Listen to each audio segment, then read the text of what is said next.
जय Hind everyone.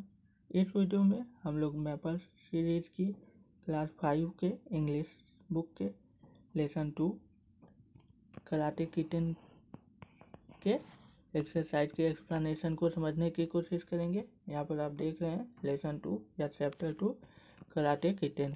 Karate kitten अर्थात बिल्ली का ऐसा बच्चा जो कि कराटे की कला में माहिर हो, अर्थात जिसको कराटे आता हो उसको हम लोग कराटे किटन कहते हैं। जिस बिल्ली के बच्चे को कराटे की क्रिया करनी आती हो उसे हम लोग कराटे किटन कहते हैं इंग्लिश में। यहाँ पर हम लोगों ने इस पूरे लेसन के एक्सप्लेनेशन को समझ लिया है। आपको अगर एक्सप्लेनेशन देखना है तो आप इसके पार्ट 1 और पार्ट 2 को देख सकते हैं एक्सप्लेनेशन के लिए। इस वीडियो में हम लोग एक्सरसाइज के एक्सप्लेनेशन को डीपली समझने की कोशिश करेंगे, देखने की कोशिश करेंगे। अगर आपको तब पर भी कोई क्वेश्चन रह जाता है तो आप अपने क्वेश्चन को कमेंट सेक्शन में कमेंट कर सकते हैं।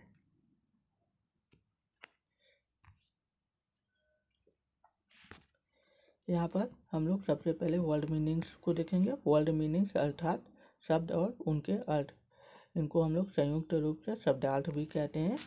यहाँ पर पहला जो वर्ड मीनिंग है वो प्लीजेंट है। प्लीजेंट मीन्स होता है बहुत ही ज़्यादा मनमोहक, मतलब जो आपके मन को आनंद प्रदान करे, सुकून प्रदान करे, जिसमें आपको शांति और खुशी की अनुभूति हो, जिसमें आप टेंशन फ्री हो जाएं, तनाव मुक्त हो जाएं, उस अवस्था को ही हम लोग प्लीजेंट कहते हैं। इसके लिए यहाँ पर दिया हुआ जो शब्द है वर्ड है वो है एंजॉयबल, अर्थात आनंद की मुद्रा में, आनंद में, खुशी में। प्लीजिंग और अट्रैक्टिव, मतलब जो आपको हृदय से संतुष्टि दे, हृदय की शांति प्रदान करे, उसके लिए हम लोग प्लीजिंग शब्द यूज करते हैं। अट्रैक्टिव अर्थात जो कि आपको आकर्षित करे, मतलब जो सुंदर होगा, जो मनमोहक होगा, वही वस्तु या वही ड्रेस या वही सब वस्तुएं, चीज़ें आपको अपनी तरफ आकर्षित करेंगे। इसलिए प्लीजेंट के लिए एंजॉयबल या प्लीजिंग या अट्रैक्टिव शब्दों का हम लोग प्रयोग कर सकते हैं। हिंदी तो मैंने आपको बता ही दिया। नेक्स्ट जो वर्ड है वो है विगोर। विगोर मीन्स होता है एनर्जी और फिजिकल स्ट्रेंथ और फोर्स। विगोर मीन्स होता है ऊर्जा, शक्ति, बल, सामर्थ्य, ताकत। फिजिकल स्ट्रेंथ आप समझ सकते हैं शारीरिक शक्ति, मतलब जिसमें आप अपने शरीर से कोई काम करते हैं, अपने शरीर का ताकत लगाकर, बल लगाकर, उसके लिए हम लोग विगोर या एनर्जी या फिजिकल स्ट्रेंथ शब्दों का प्रयोग कर सकते हैं। इसके लिए आप फोर्स शब्द का भी प्रयोग कर सकते हैं। फोर्स जो कि इसका हिंदी अर्थ होता है बल, अर्थात शक्ति, ताकत।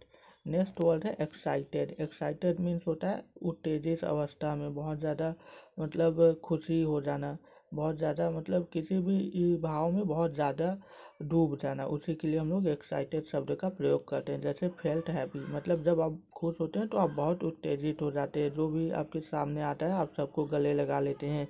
जब आप बहुत हैप्पी रहते हैं, बहुत खुश रहते हैं, आपके साथ बहुत अच्छा होता है, तो आप अपनी खुशी को सब लोगों के साथ मिलकर बांटते हैं। जैसे अगर आप परीक्षा में प्रथम आते हैं या आपके बहुत अच्छे अंक आते हैं टेस्ट में, दैनिक जो परीक्षा होते हैं उनमें, जिनको हम लोग इंग्लिश में टेस्ट कहते हैं, उनमें बहुत अच्छे अंक आप प्राप्त करते हैं, तो आप अपने दोस्तों को, अपने घर पे सबको आयोजन करके पार्टी देते हैं, उनको खिलाते पिलाते हैं, जिसको कि हम लोग भोज भी कह सकते हैं।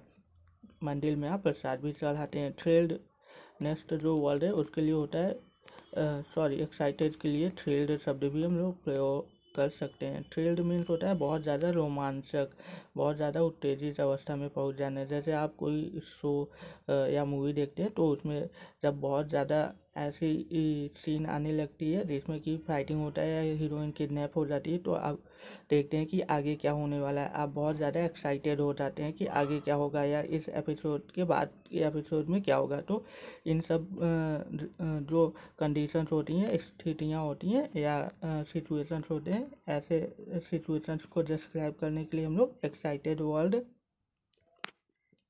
या तो आप थ्रिल्ड वर्ड यूज कर सकते हैं। फेल्ट हैप्पी मतलब बहुत ज़्यादा खुशी होना, आनंद की मुद्रा में पहुंच जाना, बहुत ज़्यादा मतलब जब आपके साथ बहुत अच्छा होता है तो आप बहुत एक्साइटेड हो जाते हैं। फीट मीन्स होता है, यहाँ पर दिया हुआ है an action that needs skill, strength और करेज। फीट मीन्स होता है कोई ऐसा कार्य जिसमें कि आपको उस कार्य को करने के लिए बहुत ज़्यादा माहिर होना पड़े, उस कार्य में मतलब आप कुशल हो उस कार्य में। जैसे अगर आप क्रिकेट खेल रहे हैं, अगर आपको क्रिकेट खेलना नहीं आता है तो आप मतलब क्या होंगे, आप जल्दी से आउट हो जाएंगे तो लोग आपका मजाक उड़ाएंगे और आगे से आपको टीम में भी नहीं लेंगे। तो अगर आपको क्रिकेट में आगे बढ़ना है तो आपको उसमें जो उसकी स्किल्स होती है, रिक्वायरमेंट्स होती है क्रिकेट खेलने के लिए, वो आपको आनी चाहिए। तो इसी के लिए हम लोग फीट कहते हैं। जैसे आप पढ़ रहे हैं, अगर आप अच्छी तरीके से नहीं पढ़ पा रहे हैं तो आपको पढ़ाई के लिए स्किल्स की ज़रूरत होगी, मतलब पढ़ाई में कैसे ध्यान लगाना चाहिए, कैसे प्रश्नों को करना चाहिए, कैसे कोशिश करनी चाहिए, कैसे समझना चाहिए सब कुछ। तो इसके लिए हम लोग इंग्लिश में फीट शब्द का प्रयोग कर सकते हैं। फीट अर्थात किसी भी काम को करने के लिए जो ज़रूरी स्किल्स होती है, दक्षता होती है, कुशलता होती है, उसी के लिए हम लोग इंग्लिश में फीट शब्द का प्रयोग करते हैं, जिसके लिए आप स्किल शब्द का भी प्रयोग कर सकते हैं। स्ट्रेंथ, स्ट्रेंथ अर्थात ताकत, शक्ति, बल आप समझ ही सकते हैं। स्ट्रेंथ अर्थात मजबूती होती है, शक्ति, ताकत आप कुछ भी कह सकते हैं। करेज मीन्स होता है हिम्मत। अगर आप हिम्मत नहीं करेंगे तो आप आगे नहीं बढ़ पाएंगे। तो जब आपके अंदर शक्ति होगी, ताकत होगी, चाहे वो मानसिक शक्ति हो या शारीरिक शक्ति हो, तभी आप हिम्मत करके आगे बढ़ेंगे। अगर आपके अंदर शारीरिक शक्ति है तो ही आप बुराई से लड़ सकते हैं। अगर आपके अंदर मानसिक शक्ति भी बहुत है तो आप दूसरे लोगों को जागरूक कर सकते हैं अपनी मानसिक शक्ति से। तो इसके लिए आपको हिम्मत की ज़रूरत होती है, जिसके लिए अंग्रेजी में हम लोग करेज शब्द का प्रयोग कर सकते हैं। तो इसके लिए एक वर्ड आप फीट भी प्रयोग कर सकते हैं। एंटरटेन, एंटरटेन अर्थात जो बहुत ज़्यादा आपको खुशी दे या आपको आनंद की स्थिति प्रदान कर दे, ऐसे क्रियाकलाप, तो उसके लिए हम लोग एंटरटेन शब्द का प्रयोग करते हैं। यहाँ पर दिया हुआ है द एक्ट ऑफ एंटरटेनिंग, मतलब आपको आनंद करने के जो कार्य होते हैं उसी के लिए हम लोग एंटरटेन शब्द का प्रयोग कर सकते हैं। नेक्स्ट वर्ड है क्यूरियस। क्यूरियस मीन्स होता है बहुत ज़्यादा जिज्ञासु या बहुत ज़्यादा उत्तेजित हो जाना किसी चीज़ को जानने और समझने के लिए। इसके लिए हम लोग ईगर शब्द का भी प्रयोग कर सकते हैं। ईगर मीन्स व्याकुल या उत्तेजित, ready and willing to know, जानने के लिए उत्सुक होना, कि आप जानने के लिए तैयार हैं कि आगे क्या होगा। जैसे इंडिया पाकिस्तान का मैच होता है तो इंडियंस फैंस और पाकिस्तानी फैंस सभी जो हो सकता है, जहाँ पे हो सकता है वहाँ पर वो कोशिश करते हैं कि मैच का लाइव टेलीकास्ट देखें या उसके बारे में जानकारी हासिल करें। तो इसी के लिए होता है हम लोग प्रयोग कर सकते हैं ready and willing to know, जानने के लिए उत्सुक हैं सभी फैंस की आगे क्या होगा, अगले ओवर में क्या होगा, मैच कौन जीतेगा। तो ये सब सिचुएशंस को डिस्क्राइब करने के लिए, डिपिक्ट करने के लिए हम लोग क्यूरियस शब्द या ईगर या ready and willing to know phrase का प्रयोग कर सकते हैं। नेक्स्ट वर्ड है पाउंसेड। पाउंसेड मीन्स होता है moves suddenly forward to attack और कैच। पाउंसेड मीन्स होता है जैसे आप इसको ऐसे समझ लीजिए, जैसे आपके पास एक डॉग है और आप डॉग को रोटी दिखा रहे हैं तो डॉग यहाँ से यहाँ झपट्टा मार के आपसे रोटी लेने की कोशिश करता है। तो इसी के लिए हम लोग पाउंसेड शब्द का प्रयोग कर सकते हैं। या तो आप इसको ऐसे भी समझ सकते हैं, जैसे यहाँ पे बैट्समैन ने शॉट मारा तो यहाँ पे बॉल आ रही है, यहाँ पे फील्डर है, फील्डर ने डाइव मार के छलांग लगा के कैच पकड़ लिया। तो इसके लिए भी हम लोग पाउंसेड शब्द का प्रयोग कर सकते हैं। यहाँ पर इसका अर्थ होता है मूव सडनली, अचानक से बहुत तेज़ी से एक जगह से दूसरी जगह के लिए गति करना और हमला कर देना या पकड़ लेना किसी भी चीज़ को या किसी के ऊपर हमला कर देना। जब आप एक जगह से दूसरी जगह झपट्टा मारते हैं या बहुत तेज़ी से अपनी गति को बदलते हैं, अपनी दिशा को, अपनी जगह को बदलते हैं और किसी चीज़ पर हमला कर देते हैं या किसी व्यक्ति वस्तु पर या किसी व्यक्ति वस्तु को पकड़ लेते हैं, तो उसके लिए हम लोग टैग शब्द का प्रयोग करते हैं या पाउंसेड शब्द का प्रयोग करते हैं। नेक्स्ट जो वर्ड है यहाँ पर स्टैम्प। स्टैम्प मीन्स होता है brings the foot down forcibly, अपने पंजों को, अपने पैरों को क्या होता है बहुत ही ज़्यादा शक्ति से, बहुत ही ज़्यादा दम लगाकर ज़मीन पर पटक देना। जैसे कि आप रामायण में जानते हैं जब अंगद गए थे रावण की सभा में तो उन्होंने अपने पैर को पटक के धरती पर जमा दिया था और सबसे कहा कि जिसमें सामर्थ्य है वो मेरे पाँव को ज़रा सा भी हिला के दिखाए। तो अगर हिला दिए किसी भी रावण के दूत ने, सभासदों ने, तो राम जी अपनी पूरी सेना को लेकर चले जाएंगे। अंगद जी ने रावण को भरी सभा में यही चुनौती दी थी। तो इसके लिए आप स्टैम्प शब्द का भी प्रयोग कर सकते हैं या अपने पैरों को बहुत ही ज़्यादा तेज़ी से जोर लगाकर धरती पर पटक देना। नेक्स्ट जो वर्ड है लास्ट है वर्ड मीनिंग्स में, जो कि आपकी बुक में दिया हुआ है एनॉयड। एनॉयड मीन्स परेशान करना। मेड समबॉडी एंग्री, किसी को आप गुस्सा दिला रहे हैं, परेशान कर रहे हैं, उसके साथ बदतमीजी कर रहे हैं तो उसको गुस्सा आ ही जाता है, तो ये है एनॉयड। आजकल अधिकतर लोग यही करते हैं, एक दूसरे का मजाक उड़ाते रहते हैं और बात बात पर गाली जैसे शब्दों का प्रयोग करते हैं, जो कि बहुत ही बुरी कंडीशन है, बहुत ही बुरी दशा है, बुरी बात है। अब हम लोग आगे देखते हैं।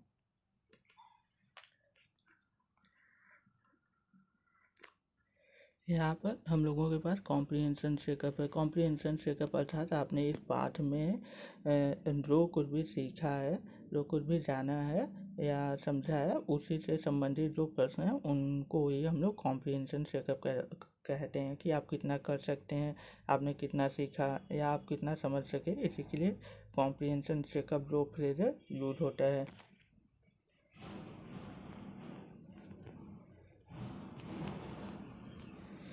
यहाँ पर जो पहला है A, tick right the correct option, जो सही है मतलब जो विकल्प सही है उस पर सही का निशान लगाइए। एमसीक्यूज को हम लोग कहते हैं मल्टीपल चॉइस क्वेश्चंस। यहाँ पर यस लगा हुआ है इसलिए मल्टीपल चॉइस क्वेश्चंस। अगर केवल एमसीक्यू होता तो आप कहते हैं मल्टीपल चॉइस क्वेश्चन, मतलब ऐसे प्रश्न जिसमें कि आपको ढेर सारे विकल्प दिए होते हैं, एक से अधिक विकल्प दिए होते हैं और उन सभी विकल्पों में से, दिए गए विकल्पों में से आपको सही विकल्प का चयन करना पड़ता है। तो उसी के लिए हम लोग अंग्रेजी में मल्टीपल चॉइस क्वेश्चन से प्रयोग करते हैं फ्रेज, या तो हिंदी में आप बहुविकल्पी प्रश्न उत्तरी या बहुविकल्पी प्रश्न उत्तर भी प्रयोग कर सकते हैं, या बहुविकल्पी प्रश्न भी प्रयोग कर सकते हैं। अब हम लोग देखते हैं यहाँ पर पहला जो है कॉम्प्रिहेंशन चेकअप का ए का पहला, the young shopkeeper advice Janaki to by.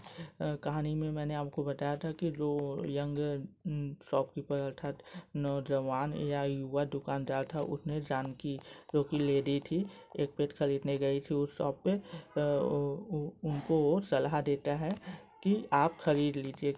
किसको खरीदने की सलाह देता है? जो यंग शॉपकीपर होता है जानकी जी को, तो वह सलाह देता है कि आप एक किटन खरीद लीजिए। तो यहाँ पर हम लोग किटन को टिक करेंगे, क्योंकि यह किटन भारत में एकमात्र ऐसी किटन थी जो कि जापान से ट्रेंड होकर आई थी और कराटे जानती थी। नेक्स्ट जो क्वेश्चन है वह है द लिटिल किटन वाज, वह छोटी बिल्ली का जो बच्चा था, बिल्ली का जो वह छोटा बच्चा था, आप उसके लिए यहाँ पर क्या प्रयोग करें आप देख सकते हैं कैसा था। तो यहाँ पर बताया जा रहा है, 3 ऑप्शन हम लोग देख लेते हैं। वाइट एंड क्यूट, सफ़ेद था और बहुत ही मासूम था। क्यूट मतलब मासूम लगने वाला या प्यारा लगने वाला, जो आपके मन को भा ले, उसके लिए हम लोग क्यूट शब्द का भी प्रयोग कर सकते हैं। नॉर्मली फीमेल्स के लिए यूज होता है। तो यहाँ पर जो बिल्ली का बच्चा था वो कैसी थी, तो वो बहुत मतलब उसके शरीर का रंग सफ़ेद था और वो बहुत मासूम थी, बहुत मतलब मन को अच्छी लगने वाली थी। या तो ब्लैक एंड वाइट थी या तो ब्लैक एंड क्यूट थी, मतलब काली और मन को भाने वाली थी, या सफ़ेद और काली थी, या तो सफ़ेद और मन को भाने वाली थी, क्यूट थी, मासूम थी। तो यहाँ पर हम लोग देखते हैं, आप यहाँ पर देख सकते हैं पेट शॉप में, यहाँ पर आप पेट शॉप में देख सकते हैं ये किटन है, ये इसी को मान लेते हैं। तो ये बिल्कुल वाइट यहाँ पर है और चेहरा ही देखकर फनी सा है, एकदम क्यूट सा, मजाकिया सा, तो देखकर ये अच्छा लगता है, क्यूट है और वाइट है। यहाँ पर पूरा का पूरा बॉडी हम लोग देख रहे हैं, लेकिन आप जब आगे देखते हैं स्टोरी में तो यहाँ पर आप देख रहे हैं कि बिल्ली के बच्चे के शरीर पर कौन कौन से रंग है, ब्लैक एंड वाइट हैं। फेस तो क्यूट है ही, लेकिन यहाँ पर ब्लैक एंड वाइट हो गया। स्टार्टिंग में केवल वाइट था, यहाँ पर भी आप देख रहे हैं ब्लैक एंड वाइट है। यहाँ पर ब्लैक एंड वाइट धारियाँ हैं, तो इसको हम लोग धारियों को इंग्लिश में हम लोग स्ट्रिप्स कहते हैं। तो हम लोग यहाँ पर भी देख रहे हैं कि जो कैट है वो ब्लैक एंड वाइट कलर में है। तो पूरी तरह से समझने के बाद हम लोग सही विकल्प पर पहुँचते हैं कि बिल्ली का जो बच्चा है, जो कराटे किटन है, वो ब्लैक एंड वाइट है। लेकिन यहाँ पर हम लोग क्यूट शब्द को नेगलेक्ट नहीं कर सकते, इसलिए हम लोग जो स्टार्टिंग में केस में दिया हुआ है उसको भी हम लोग टिक कर सकते हैं।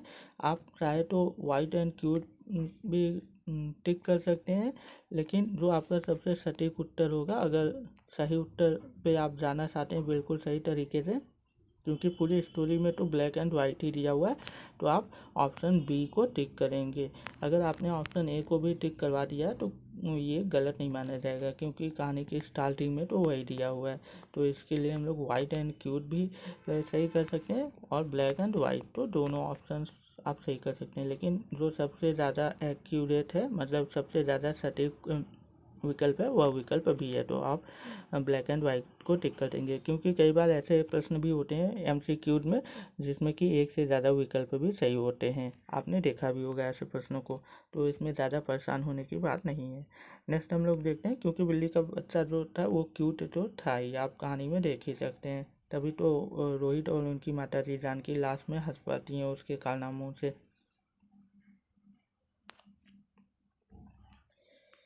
यहाँ पर थर्ड को हम लोग देखते हैं, the hall was filled with, जो हॉल था वह भर गया था। हॉल अर्थात घर का एक ऐसा कमरा जो बड़ा सा होता है, जिसमें बैठने के लिए ढेर सारा स्पेस होता है, अधिकतर वहाँ पर सोफे और कुर्सियाँ लगे होते हैं, ऐसी जगह को हम लोग हॉल कहते हैं।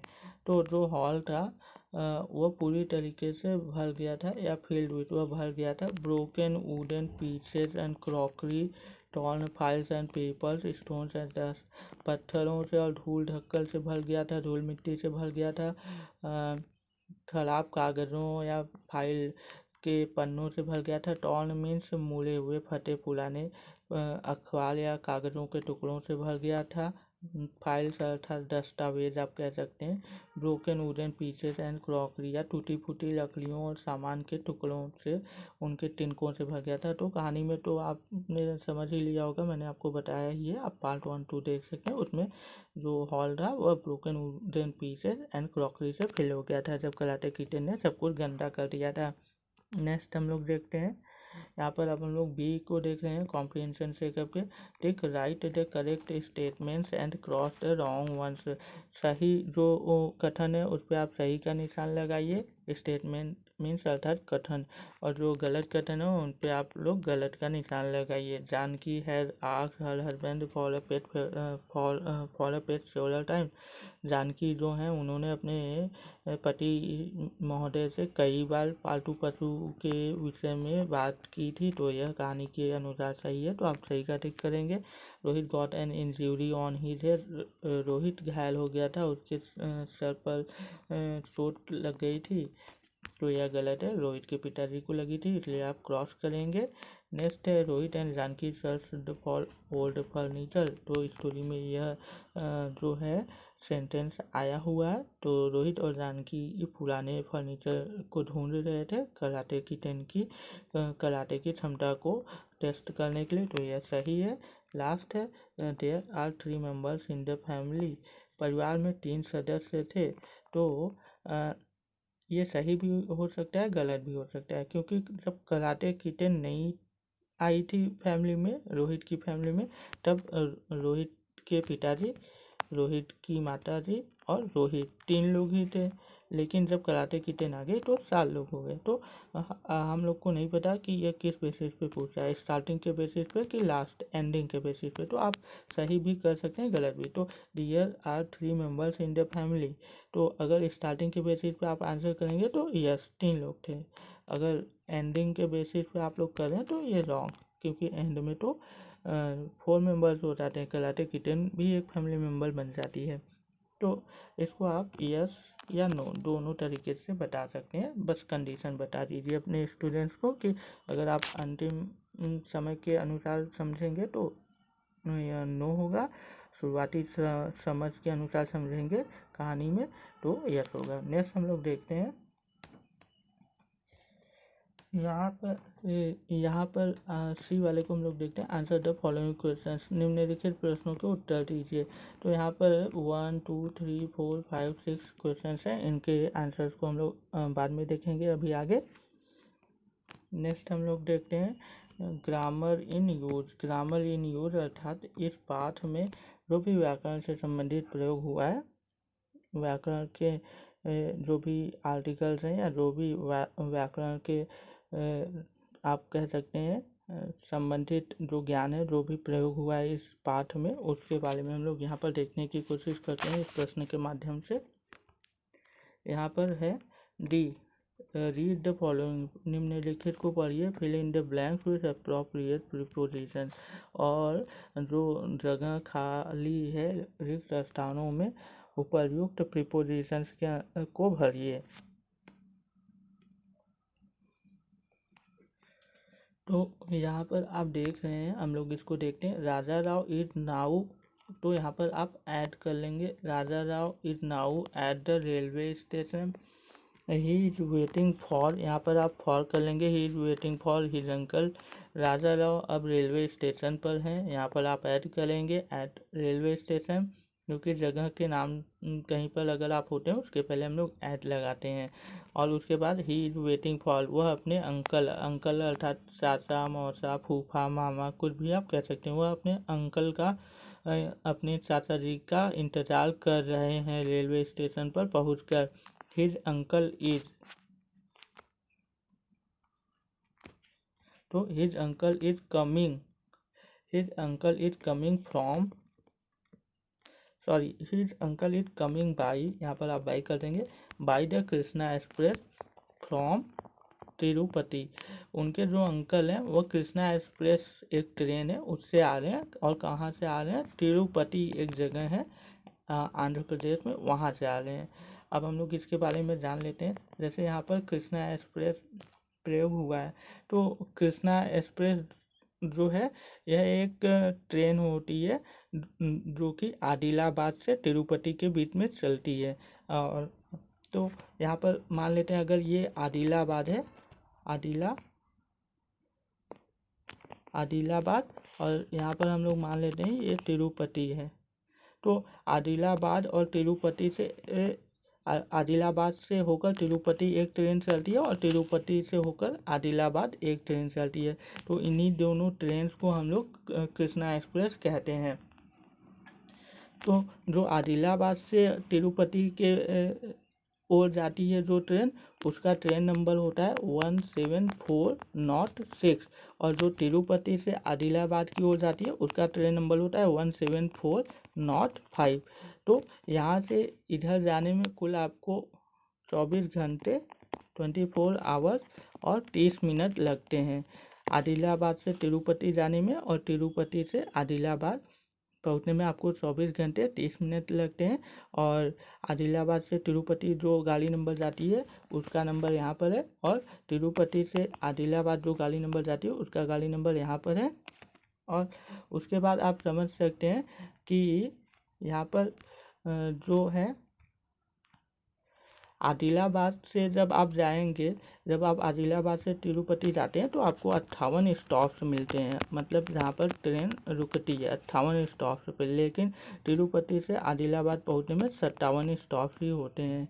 आदिलाबाद का पुराना नाम एडलावडा है, आप समझ सकते हैं, आप देख भी सकते हैं,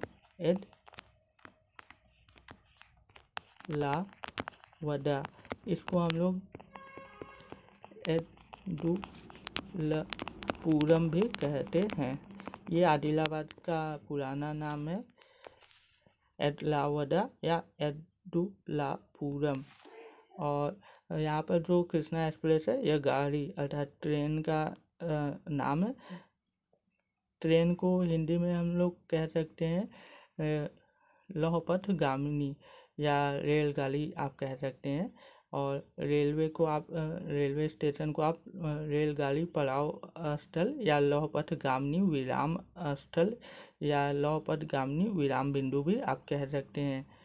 और जो ये आपका तिरुपति है वह आंध्र प्रदेश में, और तिरुपति जो जगह है वो श्री वेंकटेश्वर स्वामी टेम्पल के लिए बहुत ज़्यादा प्रसिद्ध है, जो कि हिंदुओं के धर्म से संबंधित है। और तिरुपति से लेके आदिलाबाद तक के बीच की दूरी या आदिलाबाद से लेके तिरुपति के बीच की दूरी आपकी होती है 1139 किलोमीटर, जो कि 24 घंटे 30 मिनट में ट्रेन दोनों तरफ से चलने वाली ट्रेनें कवर करती हैं। तो हम लोगों ने यहाँ पर जान लिया, क्योंकि यहाँ पर एक्सप्रेस है, एक्सप्रेस अर्थात ऐसी गाड़ियाँ जो बहुत तीव्र गति से चलती हैं। और मैंने आपको इसके बारे में बता दिया, तिरुपति के बारे में बता दिया। तो यहाँ पर हम लोग देख रहे हैं coming by the Krishna express from Tirupati. Krishna express से आ रहे हैं और कहाँ से आ रहे हैं, तिरुपति से आ रहे हैं। द ट्रेन, ट्रेन की हिंदी भी मैंने आपको बता दी, लौपथगामिनी या रेलगाड़ी भी आप कह सकते हैं। हैज़ अराइव्ड, ट्रेन आ चुकी है या स्टेशन पर पहुँच चुकी है। Now they are in an auto, अब वो एक ऑटो में है। ऑटो के लिए हम लोग टुक टुक या 3 पहिया वाहन भी कह सकते हैं, या इसको हम लोग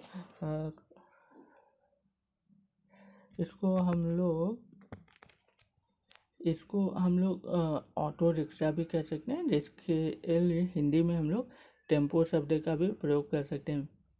आप इसको टुक टुक या एक छोटा 3 पहिया का वाहन भी कह सकते हैं, जिसमें हम लोग बैठकर एक जगह से दूसरे जगह जाते हैं, या इसमें सामान को भी एक जगह से दूसरे जगह पहुंचाते हैं। तो उसको इंग्लिश में हम लोग ऑटो कहते हैं, ऑटो रिक्शा कहते हैं। आर इन यहाँ पर आप लगाएंगे in preposition when they reach home, जब वे घर पर पहुँचते हैं। रोहित तब कहता है वेलकम इन आर होम, हमारे घर में आपका स्वागत है ग्रैंडपा, दादाजी। यहाँ पर आप वेलकम टू आर हाउस भी कह सकते हैं कि हमारे घर में आपका स्वागत है दादाजी, या वेलकम टू आर हाउस, या वेलकम इन आर हाउस। आप दोनों प्रीपोजिशन यूज कर सकते हैं, दोनों सही है। जो आपको अपने बच्चों को लिखवाना है आप लिखवा सकते हैं या सकती हैं। नेक्स्ट हम लोग देखने की कोशिश करते हैं जो प्रश्न है वह ये प्रश्न है।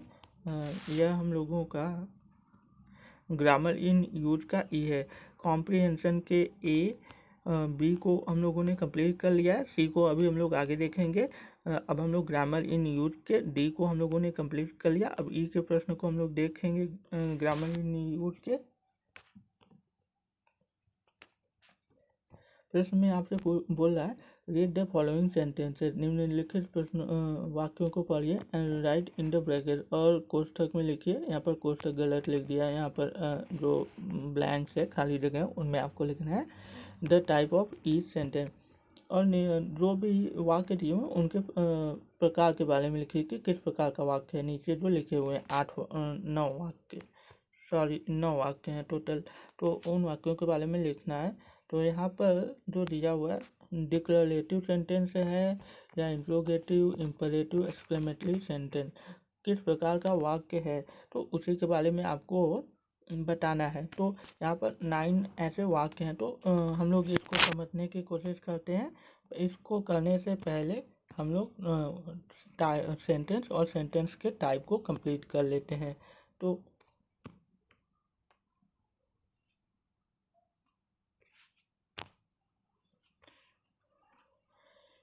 गलती से बैक हो गया, उसके लिए आई एम सॉरी। अब हम लोग देखते हैं अपने प्रश्न को। तो हम लोग टाइप्स ऑफ सेंटेंस को देख लेते हैं।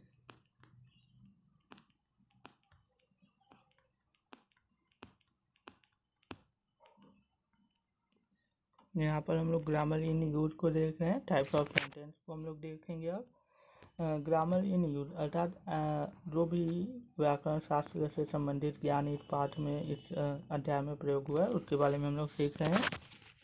आंसर्स, सॉल्यूशंस आप कुछ भी लिख सकें, मतलब कि प्रश्न ई का जो उत्तर है अर्थात सॉल्यूशन है, हल है, उसको हम लोग देख रहे हैं। सबसे पहले सेंटेंस दिया हुआ है, तो सेंटेंस को हम लोग समझ लेते हैं। सेंटेंस अर्थात वाक्य, उसकी डिफिनेशन क्या होती है, परिभाषा। A meaningful arrangement of meaningful words having a complete meaningful sense, शायद तो आप कंप्लीट लिखिए या मीनिंगफुल एक ही बात है, इज कॉल्ड अ सेंटेंस। यह सब मैंने डिफिनेशन अपने से बनाया हुआ है, आपको कहीं पर मिलेगा नहीं, ना गूगल पर ना कहीं पर। और मेरे अकॉर्डिंग मैं भी बहुत टाइम से पढ़ा रहा हूँ, तो मेरे अकॉर्डिंग सेंटेंस के लिए यह सबसे बेस्ट परिभाषा है। तो इसका अर्थ है कि सार्थक समूहों का, सार्थक शब्दों का एक ऐसा सार्थक समूह जो कि एक सार्थक क्रम में हो, उसी को हम लोग वाक्य कहते हैं। जैसे मान लीजिए आपके पास मीनिंगफुल वर्ड्स हैं, जैसे मान लीजिए कैट, मान लेते हैं इसको हम लोग लेते हैं कैट इज वाइट, और यहाँ पर हम लोग लिख देते हैं दिस। तो यहाँ पर जो अरेंजमेंट है वो एकदम सही ऑर्डर में है कि पहले दिस कैट इज़ वाइट, तो यह बिल्ली सफ़ेद है। अगर सब यहाँ पर जो अरेंजमेंट है वो भी एक सही ऑर्डर में है, क्रम में है, नियमित क्रम में है। जो वर्ड्स हैं, शब्द हैं जो प्रयोग हुए हैं वो भी सही है, सबका सही अर्थ निकल रहा है। जैसे कैट का, बिल्ली, इसका है, वाइट सफ़ेद, डिश यह, तो मीनिंगफुल वर्ड्स हैं और मीनिंगफुल ऑर्डर में लगे हुए हैं और एक मीनिंगफुल यहाँ पर जो सेंस अर्थात भाव प्रकट करें, इसलिए ये एक सेंटेंस है। इसी को अगर हम लोग लिख दें, कैट वाइट डिश इज, तो यहाँ पर आप देख रहे हैं जो वर्ड शब्द हैं वह तो उन सही हैं, मतलब मीनिंगफुल हैं। कैट अर्थात बिल्ली, वाइट अर्थात सफ़ेद, यहाँ पर आप देख रहे हैं ये शब्द तो सही है, लेकिन जो क्रम है शब्दों को लगाने का वह सही नहीं है, तो इसलिए यह वाक्य सही नहीं। इसलिए जो सेंटेंस की डिफिनीशन होती है उसमें क्या होना चाहिए कि शब्दों का एक ऐसा समूह होना चाहिए जो कि सार्थक होना चाहिए, लेकिन शब्दों को सही क्रम में भी लगा होना चाहिए।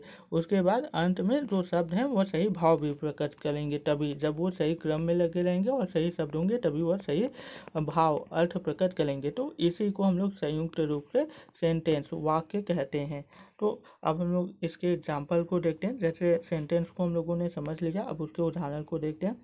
ईजी अर्थात एग्जाम्पल हम लोग नॉर्मली हम लोग 3 एग्जाम्पल्स को देखेंगे, क्योंकि अगर आप 3 एग्जाम्पल्स दे रहे हैं, उदाहरण दे रहे हैं, तो सामने वाले को समझ में आ जाएगा कि आपको इसके बारे में जानकारी है, इस विषय में आपको ज्ञान है। तो हम लोग देखते हैं। Uh, Arshita is a very beautiful girl. Arshita एक बहुत ही ज़्यादा सुंदर स्त्री गर्ल है, कन्या है। तो अर्शिता यहाँ पर ये मेरी, मतलब मैं जिस स्कूल में पढ़ाता हूँ वहाँ पर एक स्टूडेंट है मेरी, मैं उसको अपनी बेटी की तरह ट्रीट करता हूँ, इसलिए मैंने ये नेम लिया हुआ है, मुझे ये नेम बहुत अच्छा लगता है। तो अर्शिता जो है वह एक बहुत ही सुंदर कन्या है, गर्ल है, और अर्शिता पढ़ने में बहुत तेज़ है और वो बहुत क्यूट भी है। तो यहाँ पर जो ये सेंटेंस है इसका अर्थ आप निकाल सकते हैं। Arshita is a very beautiful girl. Arshita एक बहुत ही सुंदर गर्ल, कन्या है, लड़की है। तो यहाँ पर आप देख रहे हैं कि ये नेम है या और जो वर्ड्स हैं वो मीनिंगफुल हैं और एक सही ऑर्डर में लगे हुए हैं और एक सही अर्थ प्रकट करें, भाव प्रकट करें, इसलिए यह एक सेंटेंस है। अगर आप सही पूरा का पूरा सब कुछ सही लिख रहे हैं लेकिन आप लास्ट में पंक्चुएशन मार्क्स नहीं यूज करें तो आपका वो सेंटेंस गलत हो जाएगा। जैसे मान लीजिए अगर यही पूरा लिखा हुआ है, यहाँ से मैंने ये फुल स्टॉप को हटा दिया, तो ये सेंटेंस नहीं कहलाएगा। ये छोटी छोटी बातों पे भी आपको ध्यान देना चाहिए और अपने स्टूडेंट्स को बताना चाहिए। नेक्स्ट जो एग्जांपल है वो आप देख सकते हैं। Nikki is a pretty and intelligent girl. Nikki एक बहुत ही ज़्यादा सुंदर और इंटेलिजेंट, तेज अर्थात बुद्धिमान कन्या है, लड़की है। तो यहाँ पर हम लोग नेक्स्ट एग्जांपल को देखते हैं। ये भी एक सेंटेंस है, सही क्रम में लगे हुए हैं सभी शब्द और सही भाव प्रकट कर रहा है। तो हम लोग नेक्स्ट देखते हैं। रिया इज अ रिस्पॉन्सिबल गर्ल। रिया जो है वह एक बहुत ही ज़्यादा समझदार कन्या है, मतलब रिस्पॉन्सिबल मतलब जागरूक या समझदार, जिम्मेदार कन्या है, लड़की हैं। आप कुछ भी प्रयोग कर सकते हैं। तो यहाँ पर भी आप देख रहे हैं कि सभी जो वर्ड शब्द हैं वह एक सही क्रम में लगे हुए हैं और एक सही अर्थ भाव प्रकट कर रहे हैं। तो हम लोगों ने सेंटेंस को देखा। उसके बाद हम लोग टाइप्स ऑफ सेंटेंस को देखते हैं। टाइप्स ऑफ सेंटेंस या काइंड्स ऑफ सेंटेंस, वाक्य के प्रकार आप इसको कह सकते हैं। There are 5 types. कई कई जगहों पे आपको नॉर्मली 4 मिलेगा, लेकिन मैंने यहाँ पर 5 लिया है। There are 5 types kinds of sentence. 5 प्रकार के वाक्य होते हैं based on the functions of the sentence. वाक्यों के कर्म के आधार पर 5 प्रकार के होते हैं कि वह किस प्रकार की स्थिति को दर्शा रहे हैं, बता रहे हैं। फंक्शन उनकी क्रिया के आधार पर हम लोग 5 प्रकार के शब्दों को देखेंगे यहाँ पर। सबसे पहला जो टाइप है सेंटेंस का वह है असर्टिव। इसको हम लोग स्टेटमेंट भी कहते हैं या डिक्लेरेटिव। असर्टिव सेंटेंस या स्टेटमेंट सेंटेंस या डिक्लेरेटिव सेंटेंस। तो इसको हिंदी में हम लोग कहते हैं निश्चयात्मक वाक्य या घोषणात्मक वाक्य। इसके लिए हम लोग स्वीकारात्मक वाक्य भी कहते हैं। हिंदी में। इसकी डिफिनीशन मैंने सभी डिफिनीशंस को अपने से बनाया, एकदम छोटा और सबसे अच्छा डिफिनीशन बनाने की कोशिश की है। आप अपने स्टूडेंट्स को भी और खुद के लिए भी यह डिफिनीशंस यूज कर सकते हैं, जो कि आपको बहुत हेल्प होगा। इट गिव्स एन इन्फॉर्मेशन, आप चाहे तो एन लिखिए या नहीं लिखिए, कोई बात नहीं, एन लिखेंगे तो भी सही है, नहीं लिखेंगे तो भी सही रहेगा। It gives an information and ends with period, period को हम लोग फुल स्टॉप भी कहते हैं, चाइना में हम लोग फुल स्टॉप को पीरियड भी कहते हैं, और जगह पे इंडिया में हम लोग इसको फुल स्टॉप कहते हैं। फुल स्टॉप का ये सिंबल है, ये पंक्चुएशन मार्क है, ये आपका बिग ब्रैकेट मैंने यहाँ पर यूज़ कर लिया है, ये आपका स्मॉल ब्रैकेट है, ये ऑब्लिक का साइन है, आप सब जानते ही होंगे। तो यहाँ पर इसके बारे में बताया जा रहा है कि ऐसे वाक्य जो कि जानकारी प्रदान करते हैं, चाहे वो कैसी भी जानकारी हो, अगर वाक्य केवल जानकारी प्रदान कर दे रहा है, किसी तथ्य के बारे में, किसी विषय के बारे में बता दे रहा है कोई भी चीज़, तो ऐसे वाक्यों को हम लोग असर्टिव सेंटेंस या डिक्लेरेटिव सेंटेंस या स्टेटमेंट कहते हैं। इनको हिंदी में हम लोग निश्चयात्मक या तो स्वीकारात्मक या तो घोषणात्मक या तो मुखर वाक्य भी कहते हैं। ये अब हम लोग इसमें उदाहरण को देखते हैं। नॉर्मली मैं 3 उदाहरण लेता हूँ, जैसा कि मैंने आपको बताया, तो हम लोग देखते हैं इजी। फर्स्ट यहाँ पर जो उदाहरण है, we had a good time, हम लोगों ने एक अच्छा समय गुजारा था। तो we had a good time, जैसे मान लीजिए आपके मित्र हैं, आपके जो सभी टीचर्स हैं, उन्होंने अपने बचपन में, स्कूल के दिनों में अपने दोस्तों के साथ बहुत अच्छा समय गुजारा होगा, स्कूल में, कॉलेज में, विश्वविद्यालय में। तो इसके लिए वे आपके अध्यापक लोग, सभी टीचर्स लोग we had a good time प्रयोग कर सकते हैं। या आप सभी दोस्त ही कभी खेल रहे हो कोई गेम और उसमें आप लोग जीत गए हो, और उसको गेम को खेले हुए बीते हुए बहुत समय हो गया हो जीते हुए, तो उसके लिए we had a good time आप लोग भी यूज़ कर सकते हैं कि हम लोगों ने बहुत अच्छा समय गुजारा था उस समय मैदान पर, या उस समय खेल में। तो मतलब अच्छी यादें होती है, उसके लिए ये सेंटेंस आप यूज़ करते हैं। नेक्स्ट है, मतलब यहाँ पर आपने इन्फॉर्मेशन दे दिया, जानकारी दे दी है कि हम लोगों ने बहुत अच्छा समय साथ में गुजारा था, बिताया था, व्यतीत किया था। तो जानकारी है, इसलिए असर्टिव सेंटेंस है। असर्टिव सेंटेंस एक फुल स्टॉप से एंड होता है, मतलब उसमें लास्ट में फुल स्टॉप लगाते हैं। जैसा कि मैंने आपको पहले बताया, अगर आप पंक्चुएशन मार्क नहीं लगाएंगे तो आपका सेंटेंस सही ऑर्डर में होते हुए भी, सही वर्ड्स होते हुए भी गलत हो जाएगा, क्योंकि पंक्चुएशन इम्पॉर्टेंट होता है, तभी वो सेंटेंस बन पाता है लास्ट में। तो यहाँ पर इसीलिए यह जो असर्टिव सेंटेंस है वह पीरियड पंक्चुएशन मार्क जो कि फुल स्टॉप है उससे एंड होता है। नेक्स्ट एग्जांपल हम लोग देखते हैं दूसरा, शी लाइक्स द प्रेजेंट। यहाँ पर प्रेजेंट आप यहाँ पर गिफ्ट्स भी कर सकते हैं, अगर आपको जो लिखना है प्रेजेंट, अगर आपको नहीं सही लग रहा है तो शी लाइक्स द प्रेजेंट, मतलब कोई कन्या है वह, या कोई भी स्त्री, महिला, कुछ भी आप समझ सकते हैं, उसको क्या होते हैं, है उसको उपहार बहुत प्रिय हैं, मतलब उसको कोई भी व्यक्ति अगर उसको उपहार भेंट करता है, उपहार देता है, तो उसको बहुत ज़्यादा पसंद आते हैं। तो शी लाइक्स द प्रेजेंट। ऐसी कई गर्ल्स होती हैं, ऐसे कई बॉयज़ होते हैं, आपके फ्रेंड सर्कल में होंगे, आप लोग देख सकते हैं, जिनको आप गिफ्ट दे देते हैं तो वो लोग बहुत ज़्यादा हैप्पी हो जाते हैं या हो जाती हैं। तो इसके लिए शी लाइक्स द प्रेजेंट। तो यहाँ पर जानकारी बता दी गई है उसके बारे में, सी के बारे में। अब वो सी कोई भी हो सकती है, यहाँ पर मैंने ही के बारे में भी बता दिया, लेकिन आप यहाँ पर सी दिया हुआ तो सी ही समझेंगे। अगर बॉयज़ का ग्रुप है तो आप ही भी यूज़ कर सकते हैं सी की जगह। तो उसको उपहार बहुत ज़्यादा पसंद करती है, वो उपहार बहुत ज़्यादा पसंद करती है, एक जानकारी है उसके बारे में। नेक्स्ट हम लोग देखते हैं, they are not talking for few months, वे लोग कई महीनों से बात नहीं कर रहे हैं। अब कौन से कई महीने हैं वो नहीं एग्जैक्ट बताया गया, क्योंकि फॉल टू फॉल मतलब कोई भी रैंडम कोई भी महीना हो सकता है, कई लगातार के कई भी महीने हो सकते हैं, चाहे जनवरी, फरवरी, मार्च, या आप बीच का ले लें या आप साल के अंत के महीने ले लें, तो बताया नहीं गया। नॉर्मली कोई भी महीने के बारे में बता दिया गया है यहाँ पर कि वे लोग, अब वे लोगों के बारे में एक जानकारी दी है, उन लोगों के बारे में दी गई है इस सेंटेंस से कि वे लोग कई महीनों से बातें नहीं कर रहे हैं, एक दूसरे से बात नहीं कर रहे हैं, अर्थात उनमें झगड़ा हो गया है या मनमुटाव हो गया है, या कोई मिसअंडरस्टैंडिंग हो गई, गलतफहमी हो गई है। अब हम लोग देखते हैं आगे। तो असर्टिव सेंटेंस जो होता है वह दो प्रकार का होता है। एक होता है पॉजिटिव, पॉजिटिव को हम लोग इस प्रकार भी लिखते हैं प्लस और वी, क्योंकि प्लस जो है वो पॉजिटिव का साइन है, तो वी ये पॉजिटिव हो गया। पॉजिटिव, इसको हम लोग अफर्मेटिव सेंटेंसेस भी कहते हैं।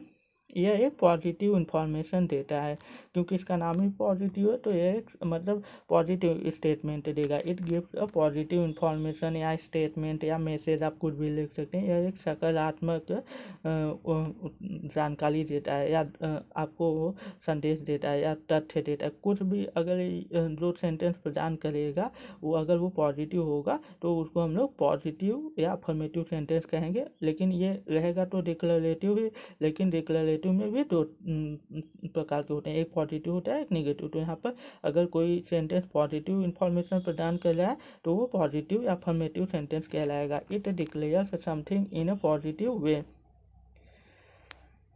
तो आप केवल यहाँ से लेके यहाँ तक भी लिख देंगे तो भी आपका सही होगा, या तो आप यहाँ से यहाँ तक लिख दीजिए तो भी आपका सही होगा। ये सबसे बेस्ट डेफिनेशंस मैंने अपनी तरफ से बनाई है, इसीलिए मुझे लेट हो गया इस वीडियो को अपलोड करने में।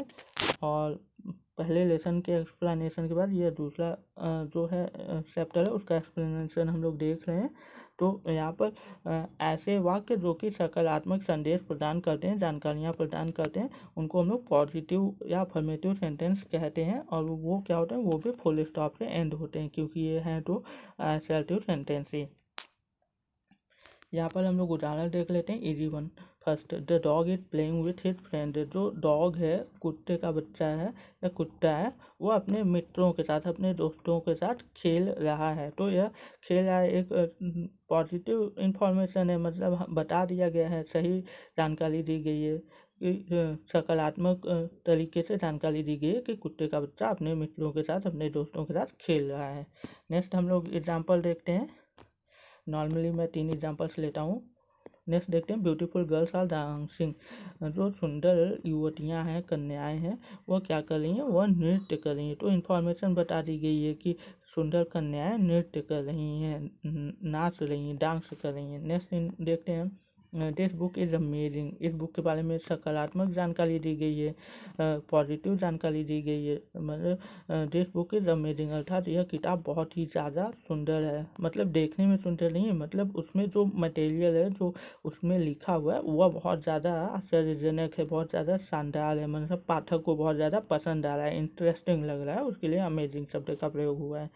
शब्दों को अलग अलग जगहों पर प्रयोग करने से उनके भाव बदल जाते हैं, अर्थ बदल जाते हैं, तो ये आप ध्यान रखेंगे। नेक्स्ट जो असर्टिव सेंटेंस का टाइप होता है वो निगेटिव सेंटेंस होता है। निगेटिव को हम लोग निगेटिव और वी लिख देंगे तो निगेटिव हो जाता है, निगेटिव का साइन लगा के। तो it gives negative information message, या it declare something in a negative way. आप कुछ भी लिख सकते हैं, या इतना डिफिनेशन लिखवाइए अपने बच्चों को, या तो ये लिखवाइए, दोनों में से कोई एक, या तो आप दोनों साथ में लिखवा सकते हैं, बेस्ट होगा। यहाँ पर हम लोग यह एक नकारात्मक तरीके से संदेशों को बताता है या तथ्यों को रखता है किसी के भी सामने। तो हम लोग देखते हैं इजी 3 एग्जांपल्स हम लोगों के पास। Pakistan is not a good country. Pakistan एक अच्छा देश नहीं है, हमेशा भारत पर हमले करते रहता है और कायरों की तरह हमले करता है, एक आतंकवादी देश है पाकिस्तान। नेक्स्ट हम लोग देखते हैं, तो उसके बारे में यहाँ पर एक नकारात्मक तथ्य दिया गया है कि पाकिस्तान बहुत ही ज़्यादा बुरा है, अच्छा नहीं है। तो नकारात्मक तरीके से पाकिस्तान के बारे में बताया गया है, जो कि सही ही है। पाकिस्तान एक टेररिस्ट कंट्री है। नेक्स्ट हम लोग देखते हैं, अभी आपने देखा ही होगा कि पहलगाम में पाकिस्तान के टेररिस्ट ने 28 लोगों को, वो लोग टूरिस्ट थे, एंजॉय कर रहे थे पहलगाम में, वहाँ पर जो नेचुरल ब्यूटी थी उसको, वहाँ पर सभी टेररिस्ट आए और उन लोगों से उनका रिलीजन पूछकर, और उन्होंने अपने कंफर्मेशन के लिए सभी टूरिस्ट के पैंट उतारकर चेक किया कि इनका जो मतलब, जैसे मुस्लिमों में उनके लिंग को थोड़ा सा काटते हैं जिसको खतना बोलते हैं, तो उन्होंने चेक किया कि ये हिंदू है कि मुस्लिम, और उसके बाद उन्होंने सभी को मार भी दिया। तो Pakistan is a terrorist country and Islam is a terrorist ideological things.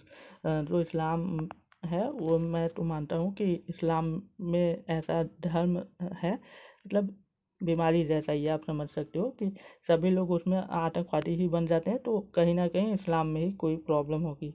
और जो इस्लाम में अच्छे लोग हैं उनको मिलकर इसके बारे में जागरूक होना चाहिए और जो बुराइयां हैं उसको समाप्त करनी चाहिए। लेकिन अच्छे लोग भी पागलों की तरह बैठे रहते हैं। तो अगर कहीं पर कोई बुराई है तो उस समुदाय में या उस समाज के लोगों को अच्छाई को आगे बढ़ाना चाहिए, ना कि बुराई को। लेकिन इस्लाम में जो अच्छे लोग हैं वो लोग भी शांति से बैठे रहते हैं। तो यह एक बहुत ही ज़्यादा बुरी स्थिति है। और अगर ऐसा ही रहा तो एक समय ऐसा आएगा जब पूरा विश्व ये मतलब इस्लाम से रलता हुआ दिखेगा और फिर इस्लाम को मतलब पूर्ण रूप से समाप्त होना पड़ेगा, अगर उन्होंने सही समय पर अपने अंदर सुधार नहीं किया। तो यहाँ पर हम लोग देख रहे हैं, ये तो मेरा पर्सनल व्यू है, आपके व्यूज अलग अलग हो सकते हैं।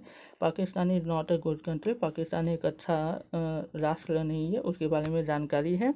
नेक्स्ट है, mathematics is not an easy subject, गणित जो है वह एक आसान विषय नहीं है, नकारात्मक तरीके से बताया गया है। आई एम नॉट इन क्लास 8, मैं कक्षा 8 में नहीं हूँ, या मैं कक्षा 8 में नहीं हूँ। बॉय भी बोल सकता है, गर्ल भी बोल सकती है।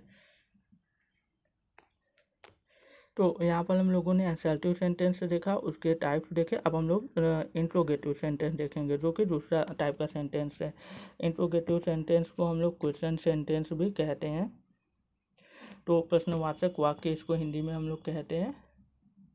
इसके लिए आप प्रश्न सूचक वाक्य या पूछताछ वाक्य भी प्रयोग कर सकते हैं हिंदी में। अब यहाँ पर हम लोग इसकी डिफिनेशन देखते हैं। इट आस्क्स अ क्वेश्चन, यह एक प्रश्न पूछता है, and ends with a question mark, और एक प्रश्नवाचक चिन्ह के साथ इसका अंत होता है इस वाक्य का। और यह वाक्य ऐसा होता है जो कि प्रश्न पूछता है सामने वाले से या किसी से भी। हम लोग 3 उदाहरण को देखते हैं। Example 1 2 3। Do you see that bird, क्या आपने उस पंछी को देखा है। How old is your pet bird, आपकी जो पालतू पंछी है वो कितनी वर्ष की है। कैन ऑल बर्ड्स फ्लाई, क्या सभी पंछी उड़ सकते हैं या उड़ सकती हैं। तो यहाँ पर सभी जो वाक्य हैं सभी में आपसे प्रश्न पूछा जा रहा है। तो यहाँ पर ये सभी कैसे सेंटेंस है, इंट्रोगेटिव सेंटेंस है या क्वेश्चन सेंटेंस है, प्रश्नवाचक वाक्य या प्रश्न सूचक वाक्य या पूछताछ वाले वाक्य हैं। तो अब हम लोग देखते हैं इंट्रोगेटिव सेंटेंस 4 टाइप्स के होते हैं। यहाँ पर मैंने 2 टाइप्स के बारे में बताया जो जनरली यूज होते हैं, मतलब नॉर्मली यूज किए जाते हैं अधिकतर। तो हम लोग देखते हैं यहाँ पर question sentence is of 2 type, प्रश्नवाचक वाक्य 2 प्रकार के होते हैं। पहला यस या नो टाइप क्वेश्चन सेंटेंस है, जिसको कि हम लोग पोलर इंट्रोगेटिव सेंटेंसेस भी कह सकते हैं, या yes no type interrogative sentences या yes no type question sentences भी आप बोल सकते हो, कुछ भी आप बोल सकते हो। इसके लिए हम लोग हाँ ना वाले प्रश्न भी बोल सकते हैं।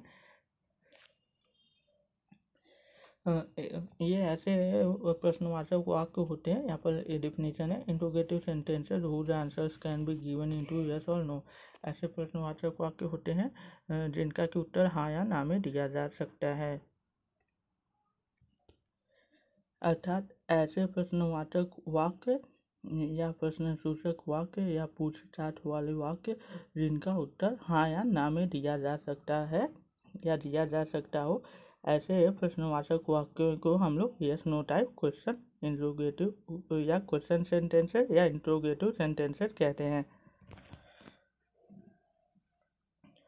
यहाँ पर हम लोग उदाहरण देख लेते हैं, एग्जाम्पल को देख लेते हैं। 3 example 1 2 3। Will you dance with me, क्या आप मेरे साथ नृत्य करेंगी, डांस करेंगी या करेंगे। तो यहाँ पर प्रश्न पूछा जा रहा है, इसका उत्तर हाँ या ना में दिया जा सकता है। अगर जो भी सामने वाला होगा उसका मन होगा करने का तो वो यस में आंसर दे सकता है या दे सकती है। अगर नहीं करने का मन है तो नो में अर्थात नहीं में उत्तर दे सकता है या दे सकती है। नेक्स्ट एग्जाम्पल उदाहरण देखते हैं। Can we talk on the issues, क्या हम लोग जो समस्याएं हैं, जो अनबन है, जो परेशानियां हैं या जो क्वेश्चंस हैं जो एक दूसरे के अंदर में मिसअंडरस्टैंडिंग्स हैं, गलतफहमी है, वो उनके विषय में हम लोग बातें कर सकते हैं, बात कर सकते हैं। तो इसका भी उत्तर आप हाँ या ना में दे सकते हैं। तो यह भी इसलिए yes no type interrogative sentence हो गया, या तो yes no type question sentences, या तो पोलर इंट्रोगेटिव सेंटेंसेस, आप कुछ भी कह सकते हैं।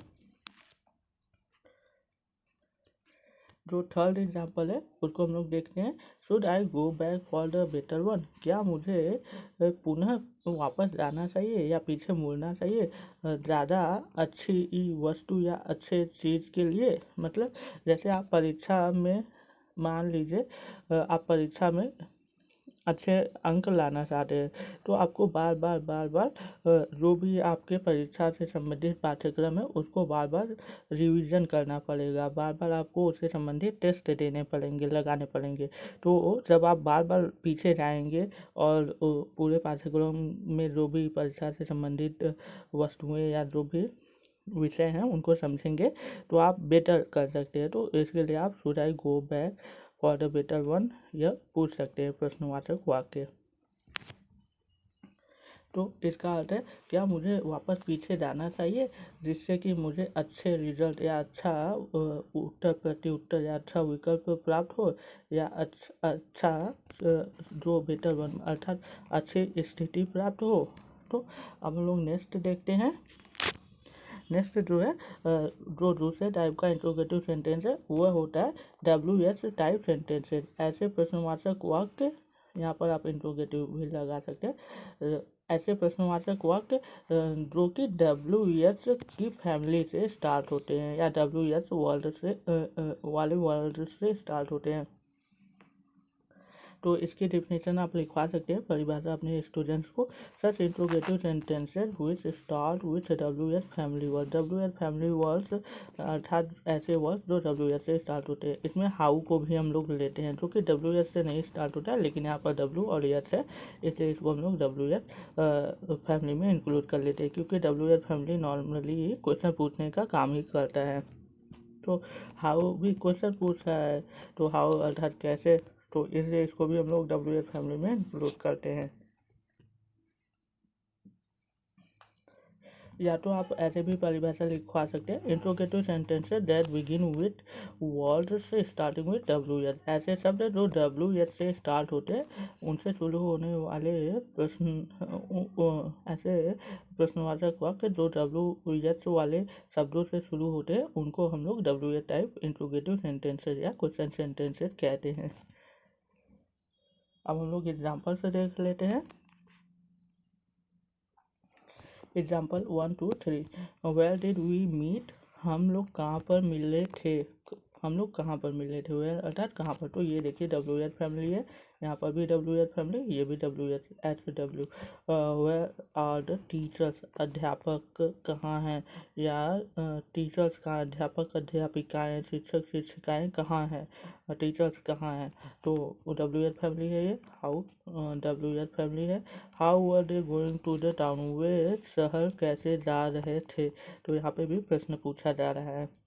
अब इन सभी प्रश्नों का उत्तर आप हाँ या ना में नहीं दे सकते, इन सभी प्रश्नों का उत्तर आप बताएंगे कि किस कहाँ पर हम लोग मिले थे, जगह का नाम, अध्यापक अध्यापिकाएँ, शिक्षक शिक्षिकाएँ या हमारे टीचर्स कहाँ पर हैं, यह जगह का प्लेस से संबंधित है।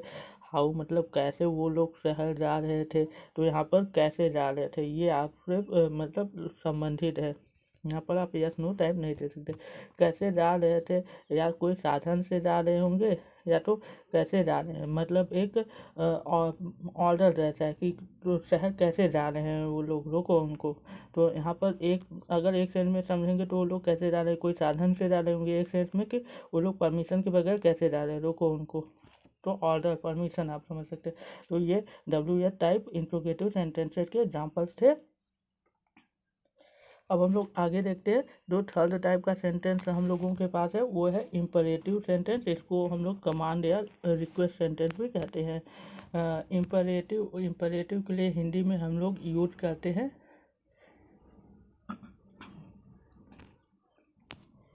ऐसे वाक्य जो कि आदेश से संबंधित होते हैं या तो प्रार्थना से संबंधित होते हैं। मतलब आप किसी से विनती करें, ऐसे वाक्यों को हम लोग इम्परेटिव सेंटेंसेस कहते हैं। इनके लिए आप कमांड या रिक्वेस्ट सेंटेंस वाक्य भी कह सकते हैं। इसकी डेफिनेशन हम लोग देखते हैं। It tells us to do something and ends in an exclamation point, mark of exclamation. आप या तो एक्सक्लेमेशन पॉइंट बोलिए या तो मार्क ऑफ एक्सक्लेमेशन बोलिए, या साइन ऑफ एक्सक्लेमेशन भी बोल सकते हैं। इसमें आदि बोधक निशान या चिन्ह यह है। तो जो इम्परेटिव या कमांड या रिक्वेस्ट सेंटेंसेस होते हैं, ये हम लोगों को बताते हैं, it tells us to do something, यह हम लोगों को कुछ करने के विषय में बताते हैं कि आपको यह काम करना है। और यह कैसे एंड होते हैं, यह जो वाक्य है, इस प्रकार के वाक्य, वह एक एक्सक्लेमेशन पॉइंट या मार्क ऑफ एक्सक्लेमेशन या साइन ऑफ एक्सक्लेमेशन से एंड होते हैं। ये साइन ऑफ एक्सक्लेमेशन है। इसको हम लोग कई बार देखते हैं कि जो ये सेंटेंस होते हैं या पीरियड जैसे भी एंड होते हैं, क्योंकि मार्क ऑफ एक्सक्लेमेशन बीच में यूज हो जाता है कई बार, तो एंड होते हैं लास्ट में फुल स्टॉप से। तो हम लोग इनके एग्जांपल्स को, उदाहरण को देख लेते हैं, 3 एग्जांपल्स को। Example 1, 2, 3। Get your shoes on now, अपने जूतों को तुरंत पहनो। तो यह एक ऑर्डर है या कमांड है, निर्देश है। You need to clean your dress, तुम्हें अपने पोशाक को साफ करने की ज़रूरत है या आवश्यकता है। तो ये कमांड है, आदेश है, या आप समझ सकते हो इम्परेटिव टाइप का सेंटेंस है। मतलब आपको बताया जा रहा है कि तुम्हें साफ करने की ज़रूरत है, मतलब एक तरीके का कमांड आप समझ सकते हो, ऑर्डर समझ सकते हो। स्कूल में जैसे टीचर्स या प्रिंसिपल स्टूडेंट्स को कहते हैं, you should clean your dress. Bring samosas, samosa को लाओ। समोसा को इंग्लिश में हम लोग रिसोल कहते हैं। तो इसके लिए पाई शब्द भी यूज होता है कई जगह, आप कुछ भी यूज कर सकते हैं। समोसा के लिए समोसा शब्द भी यूज कर सकते हैं। तो यहाँ पर ऑर्डर दिया जा रहा है, ब्रिंग समोसा। या रिक्वेस्ट में आप कह सकते हैं, please bring me a glass of water, या please bring a glass of water to me, या please bring a glass of water बोल देंगे। यहाँ पर मी छुपा हुआ है या यू भी छुपा हुआ है यहाँ पर, तो वो समझ जाता है सेंटेंस। तो ऐसे सेंटेंस को हम लोग इम्परेटिव या कमांड या रिक्वेस्ट सेंटेंस कहते हैं। तो एडवाइस वाले सेंटेंस भी आप इसमें इंक्लूड कर सकते हैं, जैसे you need to clean your dress, एक प्रकार की ये एक एडवाइस है। सलाह भी आप समझ सकते हैं कि आपको अपना ड्रेस साफ कर लेना चाहिए, you need to clean your dress, तो सलाह भी है। तो आप ऐसे सेंटेंसेस को, इस प्रकार के वाक्यों को इम्परेटिव सेंटेंसेस में इंक्लूड करेंगे, शामिल करेंगे। अब हम लोग एक्सक्लेमेशन या एक्सक्लेमेटरी सेंटेंस के वाक्य को देखते हैं, जिसको कि हिंदी में हम लोग विस्मयादि बोधक वाक्य कहते हैं। It shows excitement, sudden and strong feelings या emotions and ends with with an exclamation mark या पॉइंट आप लिख सकते हैं। यहाँ पर मैंने एन लगाना भूल गया, ए लगा दिया, आप एन कर लीजिए क्योंकि यहाँ पर ई है, वावेल है। तो ऐसे उसमें आदि बोधक वाक्य ऐसे वाक्य होते हैं जो कि बहुत ज़्यादा एक्साइटमेंट, उत्तेजना को प्रदर्शित करते हैं, उत्तेजित अवस्था को प्रदर्शित करते हैं, या बहुत ही ज़्यादा आकस्मिक सिचुएशन को प्रदर्शित करते हैं, या बहुत ही ज़्यादा मजबूत या तीव्र भावनाओं को, आपकी इच्छाओं को प्रकट करते हैं। जो भी होते हैं इस प्रकार के वाक्य, वो एक्सक्लेमेशन या एक्सक्लेमेटरी वाक्य कहलाते हैं या सेंटेंस कहलाते हैं। जैसे इनके उदाहरण को हम लोग समझ लेते हैं, और ये एक्सक्लेमेशन पॉइंट से या एक्सक्लेमेशन मार्क से या साइन ऑफ एक्सक्लेमेशन से एंड होते हैं। एग्जाम्पल्स, उदाहरणों को हम लोग देख लेते हैं। इसमें मैंने बहुत ढेर सारे एग्जाम्पल्स को इंक्लूड किया है, आप देख लीजिए। वाओ दैट्स अमेजिंग, अर्थात कोई किसी वस्तु को देख के कह रहा है या किसी भी चीज़ के लिए कह रहा है, वाओ दैट्स अमेजिंग, कितना शानदार है यह, अरे यह कितना शानदार है, या यह कितना शानदार है, आप कुछ भी बोल सकते हो। या इसके लिए आप बोल सकते हो, वाह कितना शानदार है, ज़बरदस्त है, बेमिसाल है, या बेतोल है, आप कुछ भी बोल सकते हो। कि इसको बोल सकते हो, वाह कितना शानदार है, या अरे कितना शानदार है यह, तो या वह कितना शानदार है, दैट्स है तो वह कितना शानदार है, वह कितना शानदार है वह। तो ये हम लोगों का पहला हो गया। ये एक मतलब आप यहाँ पर देख रहे हो, ये एक्साइटमेंट को प्रेजेंट कर रहा है ये सेंटेंस। तो ये एक एक्सक्लेमेशन मार्क हो गया यहाँ पर लास्ट में। तो ये एक एक्सक्लेमेटरी सेंटेंस हो गया, क्योंकि एक्साइटमेंट की सिचुएशन को प्रदर्शित कर रहा है। व्हाट अ ब्यूटीफुल सनसेट, सूर्यास्त कितना सुंदर है, यह सूर्यास्त कितना सुंदर है। तो यहाँ पर ये भी एक एक्साइटमेंट को प्रदर्शित कर रहा है कि यार कितना सुंदर दृश्य है, कितना सुंदर नज़ारा है, यह समय कितना सुंदर है, कितना मनमोहक है। जब सूरज संध्या में ढलता है, शाम को ढलता है, तो कितना सुंदर नज़ारा होता है। तो उसी के लिए यहाँ पर एक एक्साइटमेंट की अवस्था है, व्हाट अ ब्यूटीफुल सनसेट। तो यहाँ पर ये भी एक्सक्लेमेटरी सेंटेंस का एग्जाम्पल हो गया। आगे के एग्जाम्पल्स को हम लोग देखते हैं। हाउ डिलीशियस दिस केक, यह केक कितना शानदार है। केक को हिंदी में आप फालूदा भी बोल सकते हो। यह केक कितना शानदार है, कितना स्वादिष्ट है, कितना टेस्टी है, यमी है, आप कुछ भी यूज़ कर सकते हो। तो यह फीलिंग है उसकी, मतलब सडन फीलिंग है या स्ट्रॉन्ग फीलिंग है उस केक के लिए कि बहुत शानदार है, बहुत टेस्टी है। तो नेक्स्ट हम लोग देखते हैं। ओह आई एम सो एक्साइटेड, अरे मैं तो बहुत ज़्यादा एक्साइटेड हूँ, रोमांस में हूँ, या बहुत ज़्यादा उत्तेजित हूँ किसी भी खेल को खेलने के लिए या किसी भी विषय के लिए बहुत ज़्यादा एक्साइटेड है कोई, तो उसके लिए ओह आई एम सो एक्साइटेड। तो यहाँ पर ये भी एक स्ट्रॉन्ग फीलिंग को दिखा रहा है, एक्साइटमेंट को दिखा रहा है। अब हम लोग नेक्स्ट देखते हैं। दैट्स अ टेरिबल आइडिया, यह एक बहुत ही खतरनाक उपाय है, या बहुत ही खतरनाक आइडिया है, या बहुत ही ज़्यादा खतरनाक या डरावना या बहुत ही ज़्यादा जोखिमपूर्ण युक्ति है, आप कुछ भी कर सकते हैं। जैसे मान लीजिए आपको चोरों को पकड़ना है, थेफ्ट को पकड़ना है, तो आप जाल बिछाते हैं। तो बहुत खतरनाक आइडिया हो सकता है जब आप जाल बिछाते हैं, क्योंकि आप भी उसमें घायल हो सकते हैं या आपको कोई हानि हो सकती है। तो कई बार ऐसे वाक्यों को हम लोग प्रदर्शित करते हैं, जैसे अ टेरिबल आइडिया। ये जो सेंटेंस है इससे, तो यह एक एक्सक्लेमेटरी सेंटेंस है। अब हम लोग नेक्स्ट देखते हैं।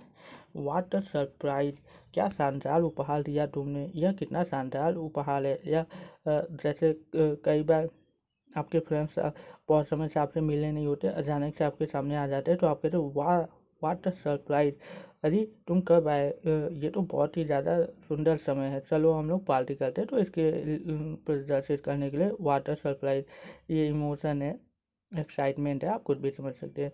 तो हम लोग ये यूज़ कर सकते हैं।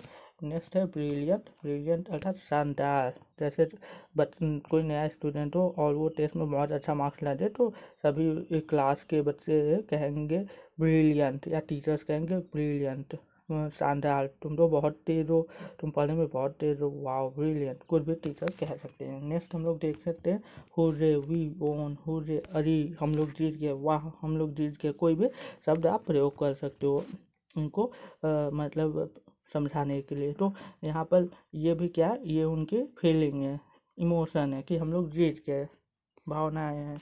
नेक्स्ट हम लोग देखते हैं हाउ वेरी ब्यूटीफुल, कैसे बहुत ज़्यादा सुंदर, या मजाकिया, मजाकिया शब्द आप कह सकते हैं। तो यहाँ पर यह भी एक मतलब स्ट्रॉन्ग फीलिंग है कि कैसे बहुत ज़्यादा मजाकिया है वह, मुझे तो नहीं यकीन हो रहा है। तो हाउ, यहाँ पर ये भी एक मार्क ऑफ एक्सक्लेमेशन लगा हुआ है, एक्सक्लेमेटरी सेंटेंस है और स्ट्रॉन्ग फीलिंग को डिनोट कर रहा है यह सेंटेंस, तो एक्सक्लेमेटरी सेंटेंस हो गया है। लास्ट एग्जांपल है बी केयरफुल, सावधान रहो, ये सडन फीलिंग है कि सावधान रहो, आगे कुछ भी हो सकता है। जैसे हम लोगों के आर्मी के जवान होते हैं, तो वो लोग एक दूसरे को, अपने टीममेट्स को कहते हैं सावधान, बी केयरफुल, ध्यान से एक दूसरे को फॉलो करते हुए, और जैसे डिसाइड हुआ है उसी वे में हम लोगों को अपने ऑपरेशंस को आगे कंटिन्यू करना है। तो बी केयरफुल स्ट्रॉन्ग फीलिंग है, तो सडन फीलिंग है, स्ट्रॉन्ग फीलिंग है, सडन फीलिंग है, आप कुछ भी कह सकते। तो ये एक्सक्लेमेटरी सेंटेंस के एग्जांपल्स को हम लोगों ने देखा। तो लास्ट टाइप का हम लोगों का सेंटेंस है वह है ऑब्जेक्टिव सेंटेंस। और भी कई प्रकार के सेंटेंस होते हैं, सेंटेंस के टाइप्स होते हैं, लेकिन वो उनके स्ट्रक्चर के आधार पे होते हैं उनको हम लोग कभी और देखेंगे, क्योंकि यहाँ पर ग्रामर इन यूज में इतना ही है। यहाँ पर ऑप्टेटिव सेंटेंस भी नहीं था, लेकिन मैंने इंक्लूड किया है कि आपको दिक्कत ना हो, क्योंकि जब आप समझ ही रहे हैं तो फंक्शन के आधार पर पूरे टाइप के सेंटेंस को समझ लीजिए, नहीं तो आपके स्टूडेंट्स अगर आपसे पूछेंगे तो आपको समझाने में प्रॉब्लम ना हो। इसके लिए मैंने यहाँ पर ऑप्टेटिव सेंटेंस को भी इंक्लूड कर लिया है।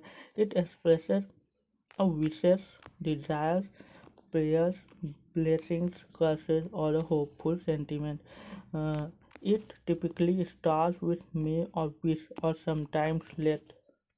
तो ऑप्टेटिव सेंटेंस के बारे में बताया जा रहा है, ऐसे वाक्य होते हैं जो कि इच्छा को प्रकट करते हैं, आपकी आशीर्वाद को, आपकी इच्छाओं को, आपकी भावनाओं को, या जो आप चाहते हैं। विश मतलब आपकी कोई इच्छा है, डिजायर भी आप समझ सकते हैं इच्छा, या आपकी कोई मनोकामना है।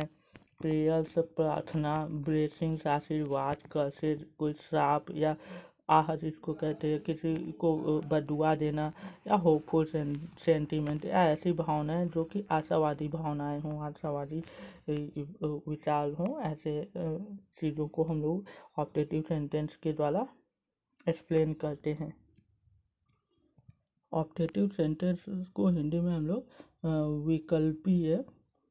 विकल्पीय वाक्य कहते हैं, या तो ऑप्टेटिव सेंटेंस को हम लोग वैकल्पिक वाक्य भी कहते हैं। विकल्पीय या वैकल्पिक वाक्य हिंदी में हम लोग कहते हैं, जिसके बारे में मैंने आपको समझाया। आगे हम लोग देखते हैं।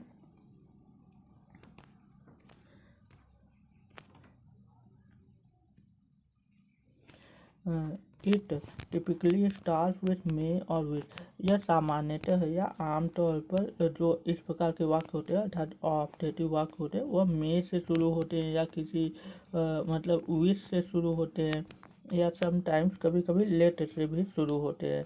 Optative sentences can end with a full stop और an exclamation point. Optative sentence या तो पूर्ण विराम से अंत होगा उनका, या तो एक्सक्लेमेशन पॉइंट से अंत होगा, उसमें आदिबोधक चिन्ह जो कि ये है होता है। अब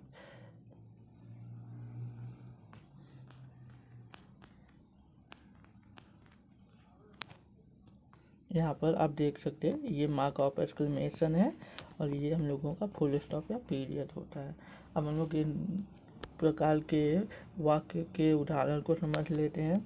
मे गॉड ब्लेस यू, भगवान तुम्हें आशीर्वाद दें या भगवान तुम्हारा भला करें, तो मे से स्टार्ट हो रहा है। Wish you all the best, तुम्हें सभी बधाइयाँ, या तुम्हारा सब कुछ अच्छा हो, मतलब विश कर रहे हैं, आशीर्वाद दे रहे हैं, अपनी प्रार्थनाएं उनको दे रहे हैं कि सब कुछ तुम्हारा भला हो, तुम्हारा सब कुछ अच्छा हो।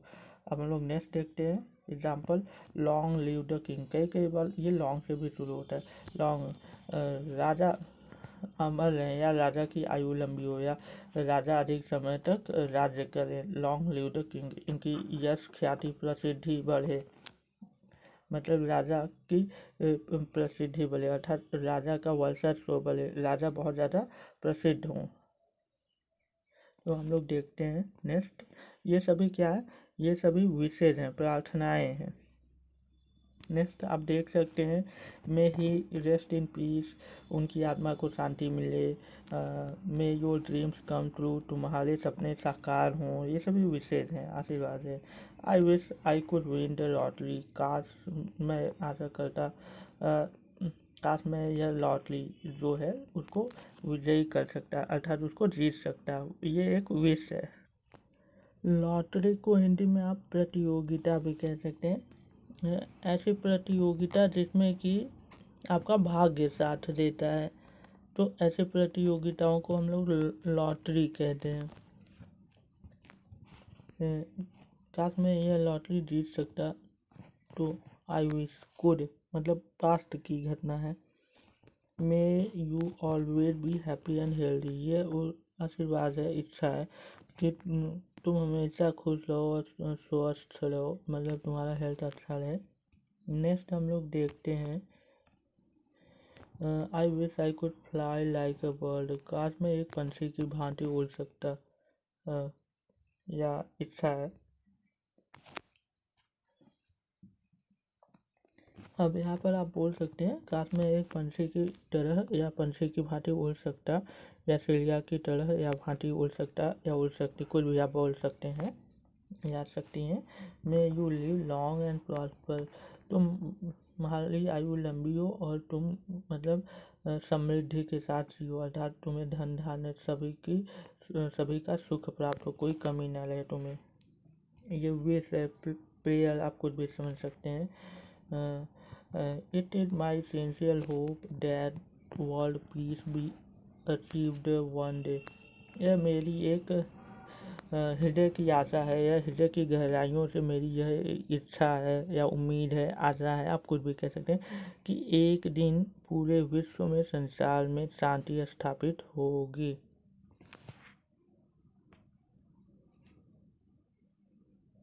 या हो जाएगा, आप कुछ भी कह सकते हैं।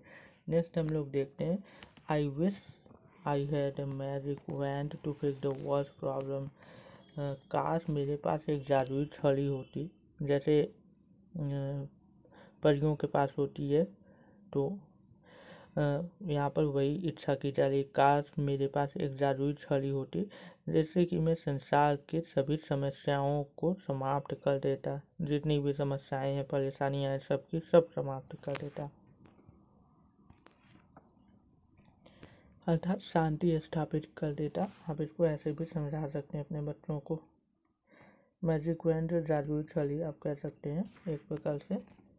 नेक्स्ट एग्जांपल जो है, आई wish I could turn back time and correct my mistake, काश मैं समय में पीछे जा सकता या समय को मोड़ सकता और पीछे जाकर मैंने जो भी गलतियां की हैं अपने जीवन में उन सभी गलतियों को सुधार सकता, या उन्हें उन गलतियों को रोक सकता, जो गलतियां मैं करी, जब सुधार सकता अर्थात गलतियों को रोक के उनकी जगह सही कार्य किए जा सके। काश ऐसी इच्छा है जो भी यहाँ पर ये स्पीकर है उसकी। नेक्स्ट हम लोग देखते हैं एग्जाम्पल में, it is my sincere wish that everyone is treated with kindness and respect, ये मेरी आशा है या मेरी इच्छा है, सिंसियर मतलब हृदय की इच्छा है, कि सभी लोगों को दया और सम्मान के साथ व्यवहार एक दूसरे के साथ करना चाहिए, या सभी को दया और सम्मान के साथ व्यवहार करना चाहिए दूसरे के साथ। तो यह उसकी हृदय की आशा है। I wish I had the power to make all of your dreams come true, काश मैं आशा करता हूँ या काश मेरे पास ऐसी शक्तियाँ होती कि मैं तुम्हारे सभी सपने पूरे कर देता। तो यहाँ पर विश ही है, इच्छा ही है। तो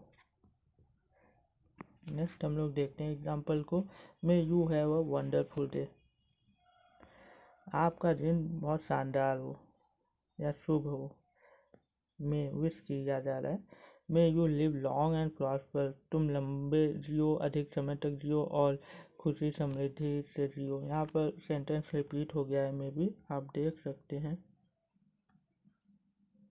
यहाँ पर सेंटेंस को आप देख सकते हैं, सेम सेंटेंस रिपीट हो गया है,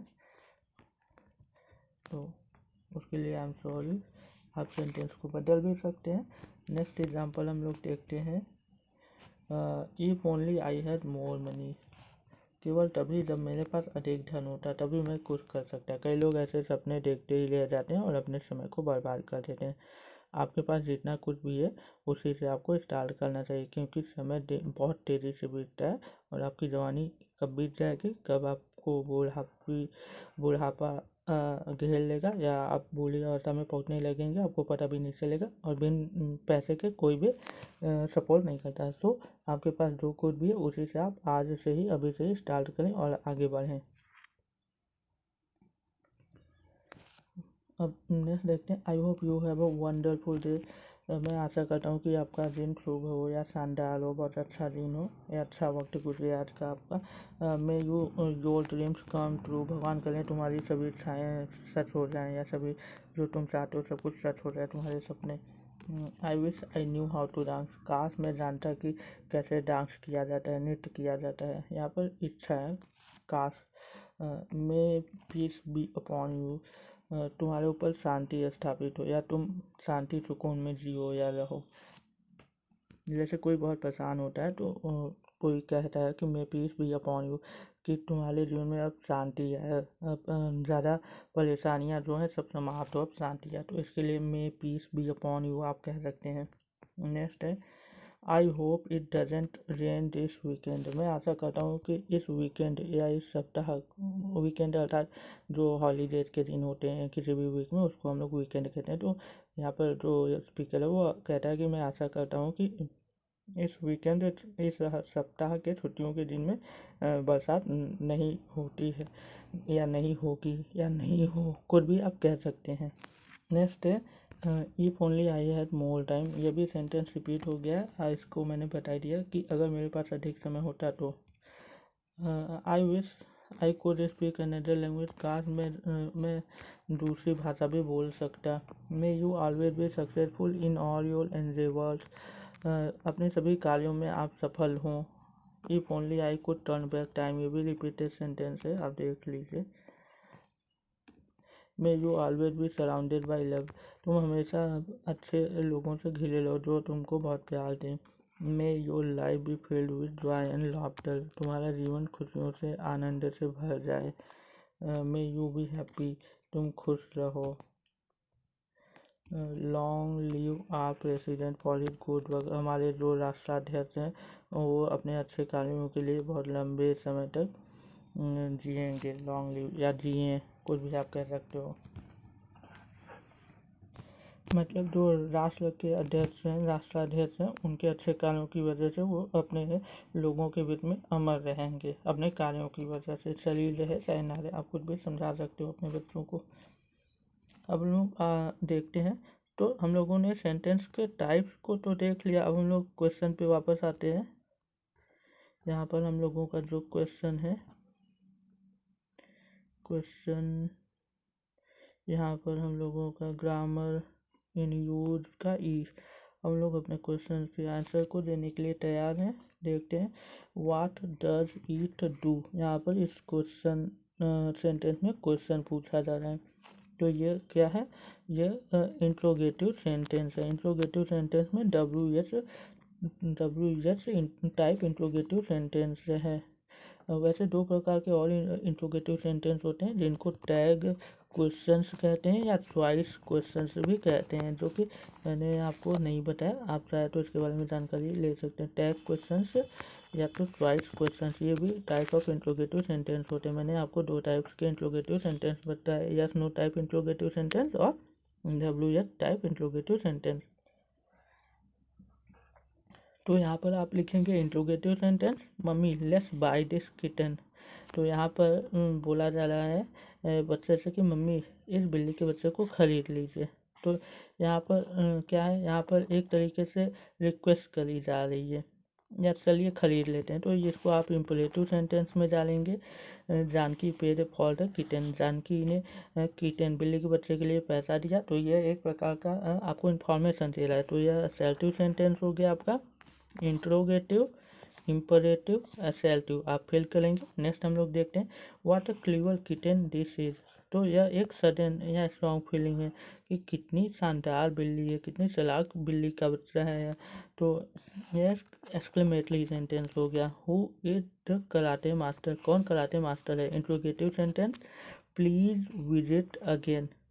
प्लीज विजिट अगेन अर्थात इंपरेटिव सेंटेंस है, आप रिक्वेस्ट है लिख सकते हैं, यहाँ पर फिल कर सकते हैं सामने व्हाट्स गोइंग ऑन हियर या what is going on here, यह प्रश्न पूछ रहा है।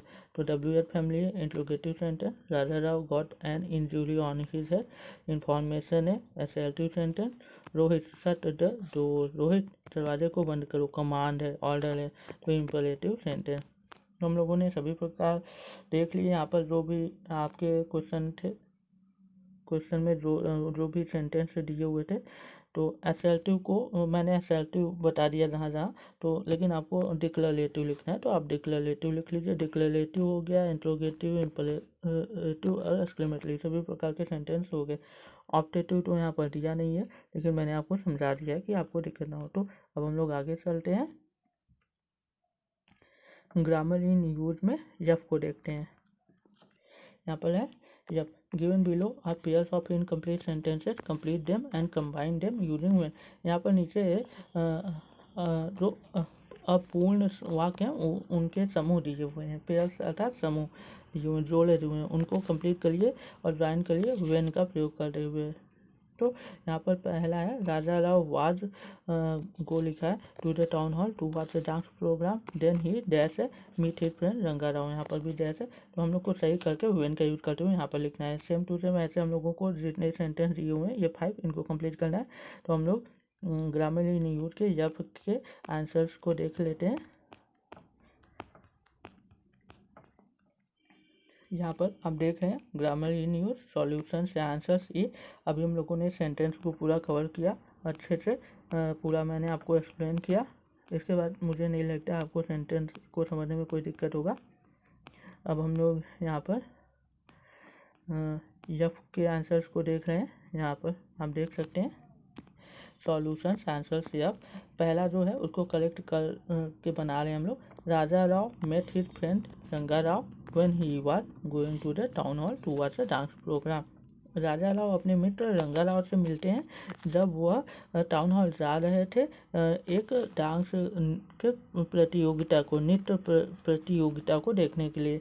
या तो आप इसको ऐसे भी लिखवा सकते हैं अपने स्टूडेंट्स को, when Raja Rao was going to the town hall to watch a dance program then he met his friend रंगा राव। या तो आप इसको ऐसे भी लिखवा सकते हैं राजा Rao was going to the town hall to watch a dance program then he, या देन लिखवाइए या व्हेन लिखवाइए, दोनों एक ही अर्थ हो जाएगा, met his friend रंगा राव। तो यहाँ पर अगर आपको कैसे भी लिखवाना है लिखवा सकते हैं। मैं अगर ऐसे लिखवा दूँ, मतलब स्टार्टिंग में जैसे मैंने बताया तो भी चाहिए, आप ऐसे लिखवाएं या ऐसे लिखवाएं तो भी चाहिए, तो तीनों चाहिए।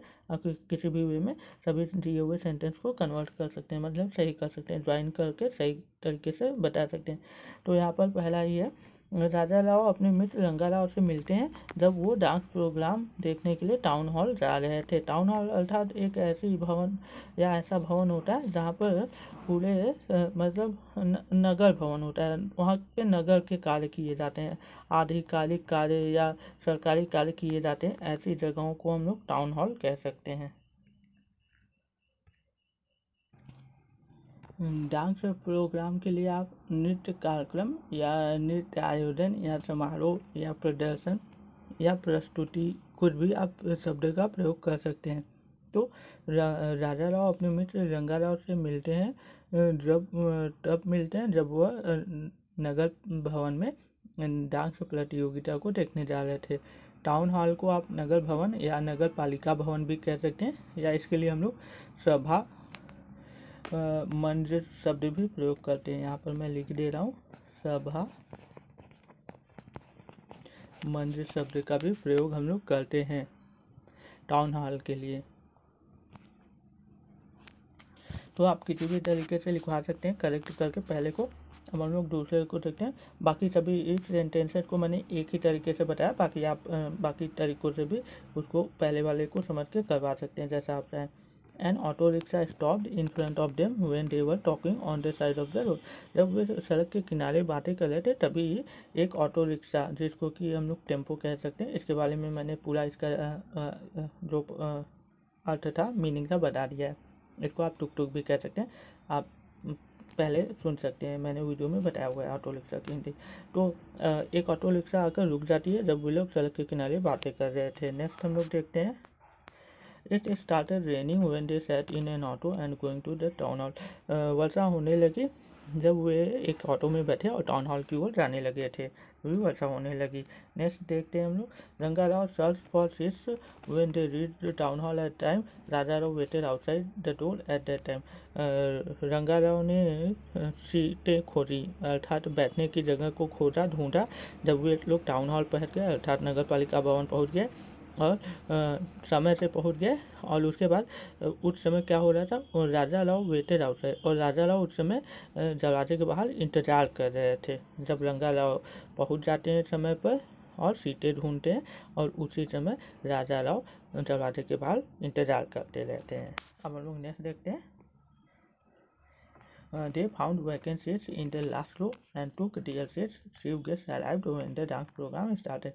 वे लोग खाली रिक्त स्थानों को, खाली जगहों को ढूंढते हैं, खाली बैठने की जगहों को ढूंढते हैं। आखिरी के रो में, रो आप समझ सकते हैं, पंक्ति या पार्टी कह सकते हैं। जैसे खाने की पार्टी होती है, जैसे गांव में लोग खाने आते हैं किसी भोज में, तो पार्टी ज़मीन पे बैठा के खिलाते हैं। अब तो सब लोग टेबल चेयर लगवा देते हैं, लेकिन कई कई जगहों पर अभी भी आपको पंक्ति या पार्टी में बैठे हुए लोग दिख जाएंगे। जैसे मंदिरों में भंडारे के समय लोग खाते हैं बैठकर, तो उसके लिए हम लोग रो शब्द का प्रयोग कर सकते हैं। तो अंतिम पार्टी में या अंतिम पंक्ति में उनको खाली बैठने की सीटें मिल जाती हैं।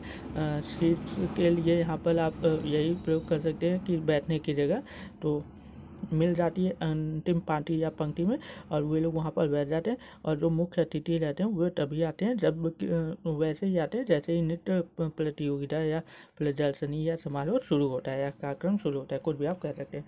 तो हम लोगों ने ग्रामलीन युद्ध के यप को समझ लिया। अब हम लोग आगे देखते हैं। अभी तक हम लोगों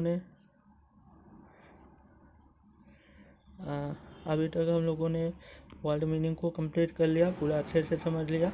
कॉम्प्रिहेंशन चेकअप के ए को हम लोगों ने कंप्लीट कर लिया, बी को भी हम लोगों ने कंप्लीट कर लिया है, सी को अभी हम लोग कंप्लीट नहीं किए हैं, तो सी को हम लोग अभी देखेंगे। उसके बाद ग्रामर इन यूथ के डी को हम लोगों ने कंप्लीट कर लिया, ग्रामर इन यूथ के ई को भी हम लोगों ने कंप्लीट कर लिया, ग्रामर इन यूथ के एफ को भी हम लोगों ने कंप्लीट कर लिया। अब हम लोग लिसनिंग एंड स्पीकिंग को कंप्लीट करेंगे। लिसनिंग एंड स्पीकिंग अर्थात ध्यान देना या श्रवण करना और बोलना, मतलब ध्यान से पहले सुनिए उसके बाद बोलिए, या बोलने वाला शब्द, या अपने अध्यापक अध्यापिका को ध्यान से गौर से सुनिए, उसके बाद जब सुन लीजिए समझ लीजिए तब आप बोलिए, मतलब समझाइए। तो हम लोग इसको देख लेते हैं। लिसनिंग एंड स्पीकिंग में यहाँ पर जी है, लिसन टू योर टीचर, अपने अध्यापक को ध्यान से सुनिए या सुनिए केवल। जब ध्यान से सुनेंगे तभी तो आप हल कर पाएंगे, उत्तर दे पाएंगे, इसलिए केयरफुली मैंने ध्यान से बोल दिया, ध्यान से सुनिए। ही शी विल टेल यू, अब वो फीमेल हो सकती है या मेल हो सकते हैं आपके टीचर कोई भी। He she will tell you about Rohit and his pet, वे आपको रोहित और उसके पेट पालतू पशु के बारे में, जानवर के बारे में बताएंगे। आंसर द फॉलोइंग क्वेश्चंस, और निम्नलिखित प्रश्नों के उत्तर दीजिए। यहाँ पर जो क्वेश्चंस हैं इनके उत्तर देने हैं, वो उत्तर देने से पहले आपके टीचर जो आपको समझा रहे हैं उनको समझ लेते हैं हम लोग। उस मतलब आपको सुनना है तो मैं आपको समझा रहा हूँ, आप समझ लीजिए। Listening test for the teacher, अध्यापकों को सुनने के लिए जो नीचे टेस्ट दिया हुआ है, मतलब कथा जैसा दिया हुआ है, आप उसको समझ लीजिए। टेस्ट अर्थात यहाँ पर जो शब्द दिए हुए हैं, कुछ भी आप कह सकते हैं, तो या पैराग्राफ आप कुछ भी बोल सकते हैं। तो अब हम लोग इसको स्टार्ट करते हैं। किरण हर्ड साउथ, किरण ने एक आवाज़ सुनी, किरण की, मतलब किरण को कोई पुकार रहा है। ओह रोहित, अरे Rohit, why are you late today, अरे रोहित तुम आज लेट क्यों हो गया, देर क्यों हो गया। किरण रैन टूवर्ड्स रोहित, यह कहते हुए किरण अपने मित्र रोहित को दौड़ता। I am about to go home, मैं घर जाने ही वाला हूँ। Come on let's play for a while and then go, अरे यार चलो थोड़ा खेलते हैं उसके बाद घर जाना। आई एम सॉरी किरण, मुझे माफ़ करना मेरे मित्र। I am not interested in playing now, अभी मैं खेलने के लिए इच्छुक नहीं हूँ या खेलने का इच्छुक नहीं हूँ, से रोहित कहता है। Why what happened to you, क्यों तुम्हें क्या हुआ। आर यू ऑलराइट, क्या तुम ठीक हो। आई एम ऑलराइट, मैं ठीक हूँ। किरण मेरे मित्र, मैं ठीक हूँ। बट माई फादर, लेकिन मेरे पिताजी। आगे यह सब होने के बाद, डायलॉग्स होने के बाद अब किरण बोलता है। Why what happened to you, sorry what happened to your father, तुम्हारे पिताजी को, आपके पिताजी को क्या हुआ। He got an injury on his head today, उनको आज सर पर एक चोट लग गई, या वो घायल हो गए, उनको सर पर लग गई। फिर रोहित कहता है। Harry met with an accident, क्या उनकी दुर्घटना हो गई। किरण बहुत ही सडन वे में पूछता है, मतलब बहुत ही मतलब आकस्मिक भाव से पूछता है। तो ये एक्सक्लेमेटरी सेंटेंस हो गया, यहाँ पर आप देख सकते हैं एक्सक्लेमेटरी क्वेश्चन सेंटेंस हो गया है। नेक्स्ट हम लोग देखते हैं। No it's not an accident, अरे नहीं यह दुर्घटना नहीं है। इट्स ओनली एन एक्सीडेंट, यह केवल एक घटना है, रिप्लाइड रोहित। दुर्घटना और घटना सेम वर्ड है लेकिन थोड़े भाव बदल जा रहे हैं। एक्सीडेंट अर्थात वाहन से कहीं टकरा जाना है या मतलब किसी भी तरीके से घायल हो जाना बड़ी तेज बुरी तरह से, उसको हम लोग एक्सीडेंट कह सकते हैं। जैसे आप साधन से जा रहे हैं, घायल हो गए, और तो ये एक्सीडेंट हो गया। और ये एक्सीडेंट इस वे में यूज़ हो रहा है जिसको कि हम लोग कहते हैं कि दुर्घटना या घटना। अर्थात जैसे आप छत पर से गिर जा रहे हैं या आपको चोट लग जा रही है सब्जी काटते काटते, तो वो एक घटना हो गई, एक्सीडेंट हो गया। रोहित अपने मित्र किरण को जवाब देता है, our new pet is the cause, हमारा जो नया पालतू पशु है उसी की वजह से मेरे पिताजी को सर पर चोट लग गई है। यह रोहित कहता है। किरण अपने मित्र को, व्हाट, क्या, अ kitten is the cause of the injury, क्या एक बिल्ली के बच्चे की वजह से तुम्हारे पिताजी को चोट लग गई? यस, इट्स लॉन्ग स्टोरी, हाँ यार यह एक लंबी कहानी है। टेल मी क्विकली, किरण कहता है कि मुझे जल्दी बता दो। अच्छा, इट्स ऑलरेडी लेट, अरे मैं पहले ही लेट हो गया हूँ, देर हो गया हूँ। No I will tell you tomorrow, नहीं मैं तुम्हें कल बताऊँगा जो भी घटना हुई, जो भी हुआ सब कुछ। आई शुड गो होम, मुझे घर जाना चाहिए। माई फादर में बी वेटिंग फॉर मी, मेरे पिताजी मेरा इंतज़ार कर रहे होंगे, प्रतीक्षा कर रहे होंगे। All right, bye Rohit, bye Kiran. Kiran Rohit को कहता है, ठीक है रोहित, बाय, अलविदा। रोहित भी कहता है, अलविदा Kiran. Both of them left the park, और दोनों पार्क को छोड़कर, मतलब ऐसी जगह को जहाँ पर सुबह शाम के समय लोग आते हैं सोसाइटी के और अपना एक्सरसाइज करते हैं और टहलते हैं, एक दूसरे से मिलते हैं, बातें करते हैं, तो ऐसी जगह को हम लोग पार्क कहते हैं। तो दोनों बच्चे पार्क से एक दूसरे को अलविदा बोलते हुए निकलते हैं। अब यही सब जो टेक्स्ट था या पैसेज था, आप कुछ भी कर सकते हैं। इससे रिलेटेड दो क्वेश्चन है, इनके आंसर्स को हम लोग देखेंगे। पहला क्वेश्चन है, why is Rohit not interested in playing now, Rohit अभी खेलने के लिए इच्छुक क्यों नहीं था या खेलने का उसका मन क्यों नहीं था अभी। दूसरा क्वेश्चन है, how are the kitten responsible for the injury of Rohit father, और बिल्ली की बच्चे की वजह से रोहित के पिताजी कैसे घायल हो गए। तो इसके आंसर्स को हम लोग देख लेते हैं।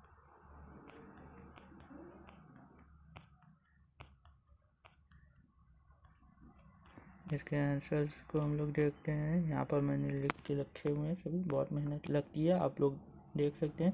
Listening and speaking solution answer three.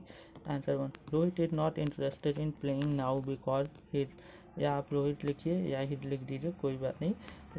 Rohit his father has got an injury on his head today and hence he, यहाँ पर आप रोहित लिखिए, he had to take care of his father। पहला आंसर मैंने लिखा दिया, रोहित खेलने के इच्छुक इसलिए नहीं था आज सुबह क्योंकि उसके पिताजी को सर पर चोट लग गई थी और इस वजह से रोहित को अपने पिताजी का ध्यान रखना था। नेक्स्ट देखते हैं answer, to test the karate ability of the kitten, Raja Rao said shouted, या सेड लिखिए या शाउटेड लिखिए। Kitten karate my head, then the kitten attacked Raja Rao head in this way, way को आप मैनर भी लिख सकते हैं, सीन भी या सिनेरियो भी, कोई एक शब्द लिखिए या वे लिखिए या इन तीनों में से कोई। The kitten was responsible for injury of Rohit father, जब राजा राव कहते हैं कि कराटे वाली बिल्ली के बच्चे मेरे सर पर कराटे करो या मेरे सर को कराटे करो, किटन कराटे माई हेड, तो बिल्ली का बच्चा बहुत ही ज़्यादा सडन तरीके से, बहुत ही ज़्यादा आकस्मिक तरीके से तेज़ी से उनके सर पर हमला कर देता है अपने पंजों से, तो इससे वो घायल हो जाते हैं और इस तरह बिल्ली के बच्चे की वजह से उनके पिताजी को सर पर चोट लग जाती है। तो यही ये तरीका होता है, तो इन दिस वे, इस तरह से। तो दूसरे प्रश्न का उत्तर हम लोगों ने देख लिया। अब हम लोग आगे देखते हैं। अब हम लोगों ने लिसनिंग को भी कर लिया। यहाँ पर अब हम लोग क्रिएटिव राइटिंग के लिए आप यूज़ कर सकते हैं, क्रिएटिव राइटिंग के लिए आप लोग यूज़ कर सकते हैं रचनात्मक लेखन या सृजनात्मक रचना या लेखन या प्रस्तुति या अभ्यास या प्रदर्शनी लेख, आप कुछ भी यूज़ कर सकते हैं, या सृजनात्मक लेखन या लेख या सृजनात्मक लेखन या लेख या प्रस्तुति, आप कुछ भी शब्द का प्रयोग कर सकते हैं क्रिएटिव राइटिंग के लिए। अब हम लोग क्रिएटिव राइटिंग के यश को देखते हैं। यहाँ पर पहले हम लोग इसको समझने की कोशिश करते हैं क्या है। Janaki talking to her mother over mobile phone. Janaki अपने माता जी से एक मोबाइल के जरिए बात कर रही हैं। वह अपने कराटे किटन के पेट के बारे में विषय में बातें कर रही हैं। कंटिन्यू हर डिस्क्रिप्शन, उनके विवरण को आगे जारी रखते हुए giving details such as her looks, what she can do, what she eats, what she likes dislikes and what you like about her. आपको बताना है कि बिल्ली के बच्चे में जो कराटे वाली बिल्ली का बच्चा है वो क्या क्या कर सकता है, वो क्या खाती है, उसको क्या पसंद है क्या नापसंद है, और उसके बारे में आप क्या पसंद करते हैं वो बताना है। मतलब यहाँ पर जानकी हैं रोहित की मम्मी अपनी माता जी से बता रही हैं, मतलब रोहित की नानी जी से। तो इसको हम लोग देखते हैं, क्रिएटिव राइटिंग है, आप अपने तरीके से बना के भी लिख सकते हैं। तो यहाँ पर स्टार्टिंग में मम्मी माता जी, now we are 4 in the family. अब हम लोग 4 लोग हो गए। जैसा कि ऊपर एक स्टेटमेंट आया हुआ था कि फैमिली में 3 लोग थे कि 4 लोग, तो अब 4 लोग हो गए थे एंड में। स्टार्टिंग में 3 लोग थे तो दोनों सही है, तो आप कुछ भी कर सकते हैं। इसको मैंने एक्सप्लेन भी किया था ऊपर। मम्मी, अब हम लोग 4 लोग हो गए हैं परिवार में। The karate kitten is our 4th member. Karate वाली बिल्ली का बच्चा हम लोगों के परिवार का 4था सदस्य है। तो यहाँ पर एक वर्ड है, आप देख सकते हैं, मोबाइल फ़ोन। मोबाइल फ़ोन, इसको हम लोग समझ लेते हैं मोबाइल फ़ोन के हिंदी को। मोबाइल फ़ोन को हम लोग हिंदी में चल दूरभाष कहते हैं या सचल दूरभाष यंत्र कहते हैं। इसको सचल दूरभाष यंत्र यहाँ पर मैं लिख देता हूँ, सचल दूरभाष यंत्र मोबाइल को हम लोग कहते हैं, या तो इसको आप बोल सकते हैं चल दूरभाष यंत्र, स हटा के बाकी चल दूरभाष यंत्र भी बोल सकते हैं। अर्थात ऐसा है जिसको कि आसानी से हम लोग एक जगह से दूसरे जगह ले जा सकते हैं, ले आ सकते हैं, कैरी कर सकते हैं, उसको हम लोग मोबाइल फ़ोन बोलते हैं। इसको आप टेलीफोन से भी संबंधित रिलेट कर सकते हैं। तो यहाँ पर हम लोगों ने मोबाइल फ़ोन को जाना। मोबाइल फ़ोन, उसके बाद मोबाइल फ़ोन का फुल फॉर्म होता है, मोबाइल फ़ोन का फुल फॉर्म होता है मॉडिफाइड ऑपरेशन। मोबाइल फ़ोन का फुल फॉर्म है मॉडिफाइड ऑपरेशन बाइट। तो ये मोबाइल फ़ोन का फुल फॉर्म होता है। उसके बाद उसमें जो लास्ट के 3 लेटर्स हैं उनका फुल फॉर्म होता है इंटीग्रेशन लिमिटेड एनर्जी। तो मोबाइल फ़ोन का फुल फॉर्म हो गया modified operation byte integration limited energy. तो अब हम लोग आगे देखते हैं। इसके डिस्क्रिप्शन को मैंने समझाने की कोशिश की है, आप देख सकते हैं। मैंने अपने तरीके से लिखा है, आप अपने तरीके से बता सकते हैं अपने स्टूडेंट्स को। यहाँ तक हम लोगों ने देख लिया। अब हम लोग क्रिएटिव राइटिंग के आंसर्स को देख रहे हैं। रचनात्मक लेखन जो है, सृजनात्मक लेखन, सॉल्यूशंस या आंसर केवल एक है इसलिए सॉल्यूशन आंसर है, नहीं तो सॉल्यूशंस लिख देता। एस इट, सी ही लिख दीजिए। किटन अर्थात पता नहीं कि बिल्ली का बच्चा है, मेल है कि फीमेल है, तो किटन दोनों होता है। बिल्ली का बच्चा मेल भी हो सकता है फीमेल भी हो सकता है, लेकिन नॉर्मली सी है तो हम लोग सी लिखेंगे, क्योंकि what do you like about her question में ये हर अर्थात फीमेल को डिनोट कर रहा है। तो हम लोग लिखते हैं इट, सी ही लिख दीजिए, आप कुछ भी लिखवाइए या छोड़ दीजिए, सी लिखवा दीजिए केवल। It has white and black फर्स, उसके खाल सफ़ेद और काली है। ग्रीन आइड, हरी हरी आँखें हैं। स्ट्रॉन्ग लेग्स, मजबूत उसकी टांगी हैं। उसके दांत मजबूत हैं, तभी तो वह कराटे कर रही है, सभी चीज़ों को तिनकों में तोड़ देती है, बिखेर देती है, कर देती है। स्मॉल टेल, एक छोटी पूंछ, एंड स्मॉल इन साइज, और आकार में छोटी है। She is a karate kitten trend in Japan and only one in India. वह एक कराटे की करने वाली बिल्ली है जो कि जापान में प्रतिष्ठित हुई है, जिसको सिखाया गया है कराटे। भारत में वह इकलौती कराटे करने वाली बिल्ली का बच्चा है। नेक्स्ट आगे हम लोग देखते हैं। शी इज़ वेरी विगोरियस, और बहुत ज़्यादा विगोरियस अर्थात बहुत ज़्यादा शक्तिशाली है, मतलब बहुत ज़्यादा शक्ति से किसी भी चीज़ पर हमला कर देती है, तो इसलिए विगोरियस आप कह सकते हैं। व्हेन वी से, विगोर शब्द का यूज आपके चैप्टर में हुआ है, इसलिए मैंने विगोरियस लिख दिया है। व्हेन वी से, जब हम लोग कहते हैं किटन कराटे चेयर, या चेयर की जगह किसी भी ऑब्जेक्ट का नाम ले लेते हैं, और any object in the place of chair. जब हम लोग यह वाक्यांश बोलते हैं बिल्ली के बच्चे को, तो इट विल सैटर द चेयर, वह कुर्सी को तोड़ डालती है। और जो या चेयर की जगह किसी भी वस्तु का नाम या किसी भी व्यक्ति का नाम जो हम लोग लेते हैं उसके ऊपर हमला कर देती है। कराटे के कितने ही बोला जा रहा है। All the object into pieces in a matter of seconds, कुछ ही समय की कुछ ही क्षणों में वो सामान को तोड़ डाल देती है, टुकड़ों में बिखेर देती है, या उस व्यक्ति को घायल कर देती है। जैसे कि उनके पिताजी, रोहित के पिताजी को घायल कर देती है जब वो बोलते हैं किटन कराटे माई हेड। तो कुछ ही सेकेंड्स में वो टुकड़ों में कर देती है वस्तुओं को और लोगों को घायल कर देती है। She likes fishes and rats, अब ये तो नहीं दिया लेकिन मैंने लिख दिया क्योंकि बिल्लियों को पसंद होता है। शी लाइक्स फिशेस, बिल्ली के जो बच्चा है कराटे किटन, वो मछलियाँ खाना पसंद करती है और चूहे खाना पसंद करती है, और डज नॉट लाइक, और कुत्तों को नापसंद करती है, और आवाज़ को भी नापसंद करती है। बस वो जब आवाज़ करे अपना कर्तव्य करती रहती तब उसको आवाज़ से कोई लेना देना नहीं होता, बाकी समय उसको बाहर की आवाज़ नहीं पसंद होती।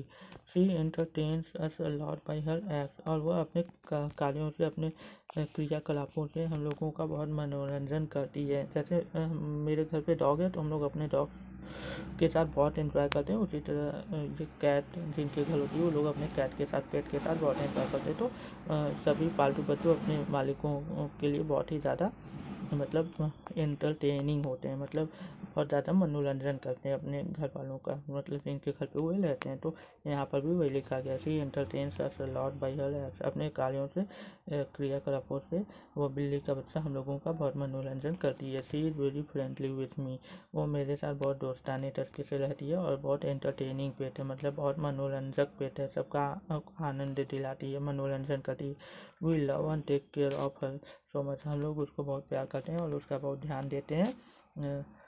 And she also cares for us and loves us too, और वह भी हम लोगों को बहुत ध्यान देती है, हम लोगों का ध्यान देती है और हम लोगों को भी बहुत प्यार करती है। टू अर्थात हम लोगों को भी। उसके बाद अंत में रोहित की माँ जानकी जी कहती हैं नमस्ते अपनी माँ को, माँ या मम्मी, आप कोई भी वर्ड यूज़ कर सकते हैं।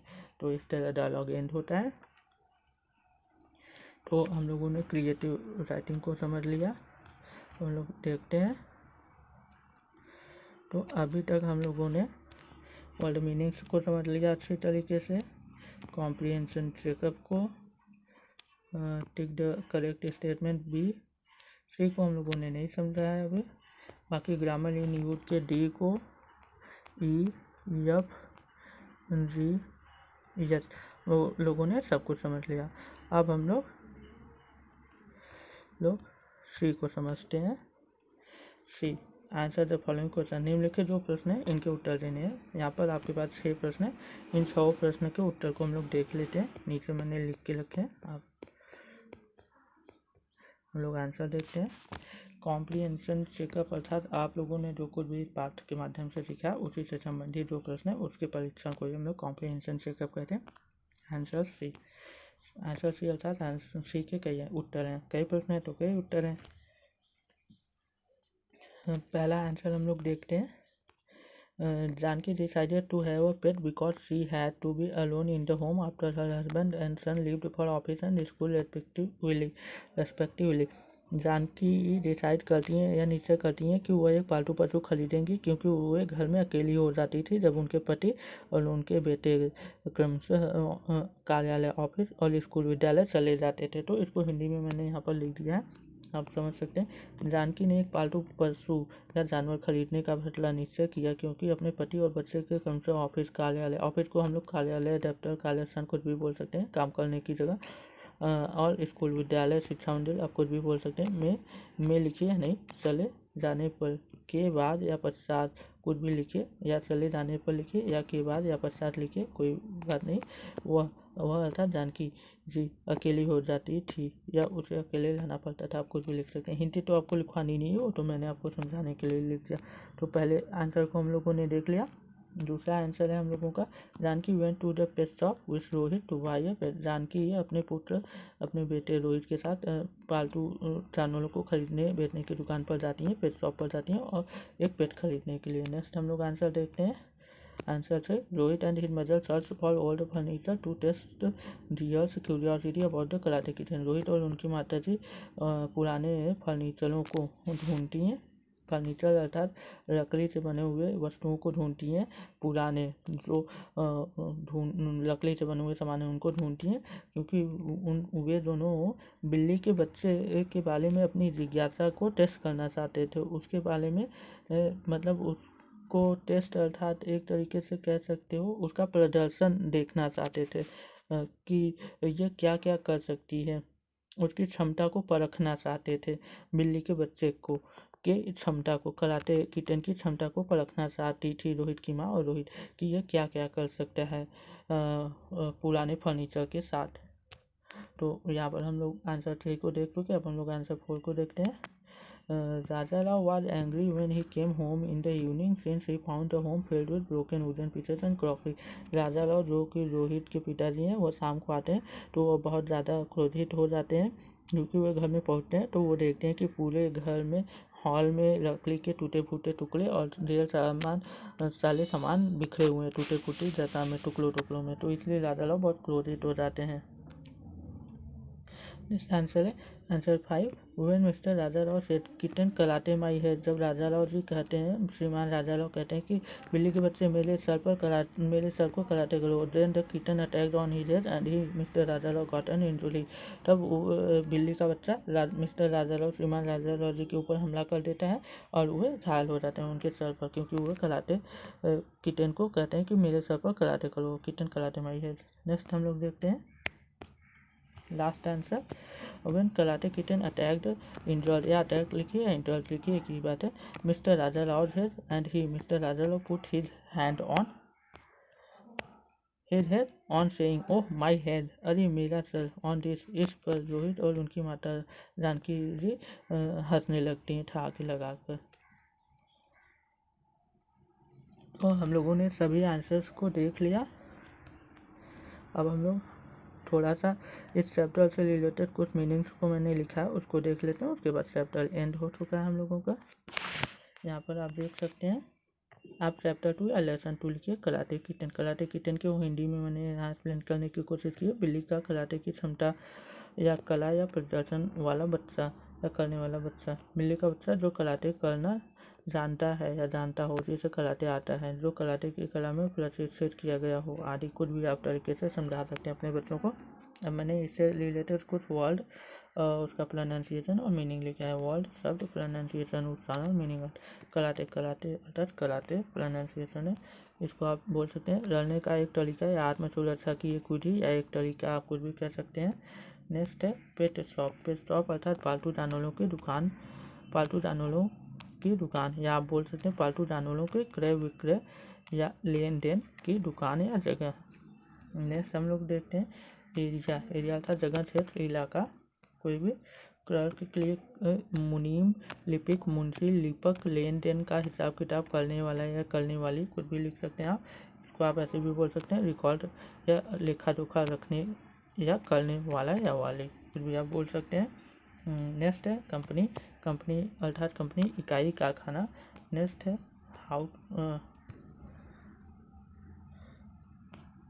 नेक्स्ट है हाउसवाइफ घरेलू महिला, घरेलू महिला या घर परिवार संभालने वाली स्त्री या गृहिणी या गृह स्वामिनी या घरवाली, जिसको घरनी भी कहते हैं, घर की स्त्री या महिला। नेक्स्ट हम लोग देखते हैं अलोन। अलोन अर्थात अकेले, अकेला, अकेली, एकाकी, तन्हा, कुछ भी आप शब्दों का प्रयोग कर सकते हैं। बहुत ज़्यादा हो रहा था इसलिए मैंने एक पास ही लिख दिया सब आगे के वर्ड्स को आप देख सकते हैं। वांटेड वांछित, आवश्यकता आवश्यक, जागरूक, चाहना, आस्क्ड पूछा या पूछी, सेवरल टाइम्स कई बार, कई दफ़ा, कितनी बार। नेक्स्ट हम लोग देखते हैं पास्ट बीत गया या गुजर गया या ख़त्म हो गया। प्लीजेंट मनमोहक, सुहावना, मन भावनी, मन को सुकून देने वाला, आनंद देने वाला, कुछ भी आप बोल सकते हो। मनोरम भी बोल सकते हो। वेलकम्ड स्वागत किया, आवाभगत किया, एक्सप्लेन्ड वर्णन किया, बताया, परिभाषित किया, विस्तारित किया, आप कुछ भी बोल सकते हो, समझाया। विगॉल, विगॉल यहाँ पर विगॉल आप कर लोगे, बल, शक्ति। नेक्स्ट है फीट, फीट प्रदर्शनी, साहस, बल, कुछ भी बोल सकते हो। नेक्स्ट है क्यूरियस, जिज्ञासु, उत्सुक, जानने के लिए परेशान, किसी चीज़ को समझने जानने के लिए परेशान। पाउंसेस, पाउंसेस अचानक से कूदना या हमला कर देना बल लगाकर। शक्ति से स्टैम्प्स, स्टैम्प्स अर्थात निशान, पैरों को जोर से नीचे रखना या पटक देना। एनॉयड, एनॉयड मीन्स परेशान होना या परेशान करना या परेशान हो जाना, कुछ भी। तो यहाँ पर हम लोगों ने कराटे किटेन का जो चैप्टर है उसको पूरी अच्छी तरीके से उसके चैप्टर के एक्सप्लेनेशन को भी हम लोगों ने समझ लिया, और जो एक्सरसाइज है एक्सरसाइज को भी हम लोगों ने अच्छे से समझ लिया। अगर आपको ये वीडियो अच्छी लगी हो तो मेरे चैनल को शेयर कीजिए अपने फ्रेंड्स के साथ, और मेरे वीडियो को लाइक कीजिए, अधिक से अधिक कमेंट कीजिए, क्योंकि आप लोग जब कमेंट करते हैं तभी यूट्यूब अधिक से अधिक लोगों को रिकमेंड करता है वीडियो। और आप मुझे हेल्प भी कर सकते हैं मुझे फ़ोन पे करके, जितना भी आपको अच्छा लगे, क्योंकि मेरा चैनल अभी तक मोनेटाइज नहीं हुआ है, और चैनल मोनेटाइज हो जाता है और जब मेरे पास अधिक पैसे हो जाएंगे तो मैं एक डिजिटल बोर्ड लेके उस पर आपको अधिक से अधिक शब्दों के डिटेल्ड एक्सप्लेनेशन वाले वीडियो प्रोवाइड करने लगूंगा। अगर आपको वीडियो अच्छी लगी हो तो अधिक से अधिक लाइक कीजिए, शेयर कीजिए और कमेंट कीजिए, और जितना हो सके मुझे हेल्प कीजिए financially. Thank you so much.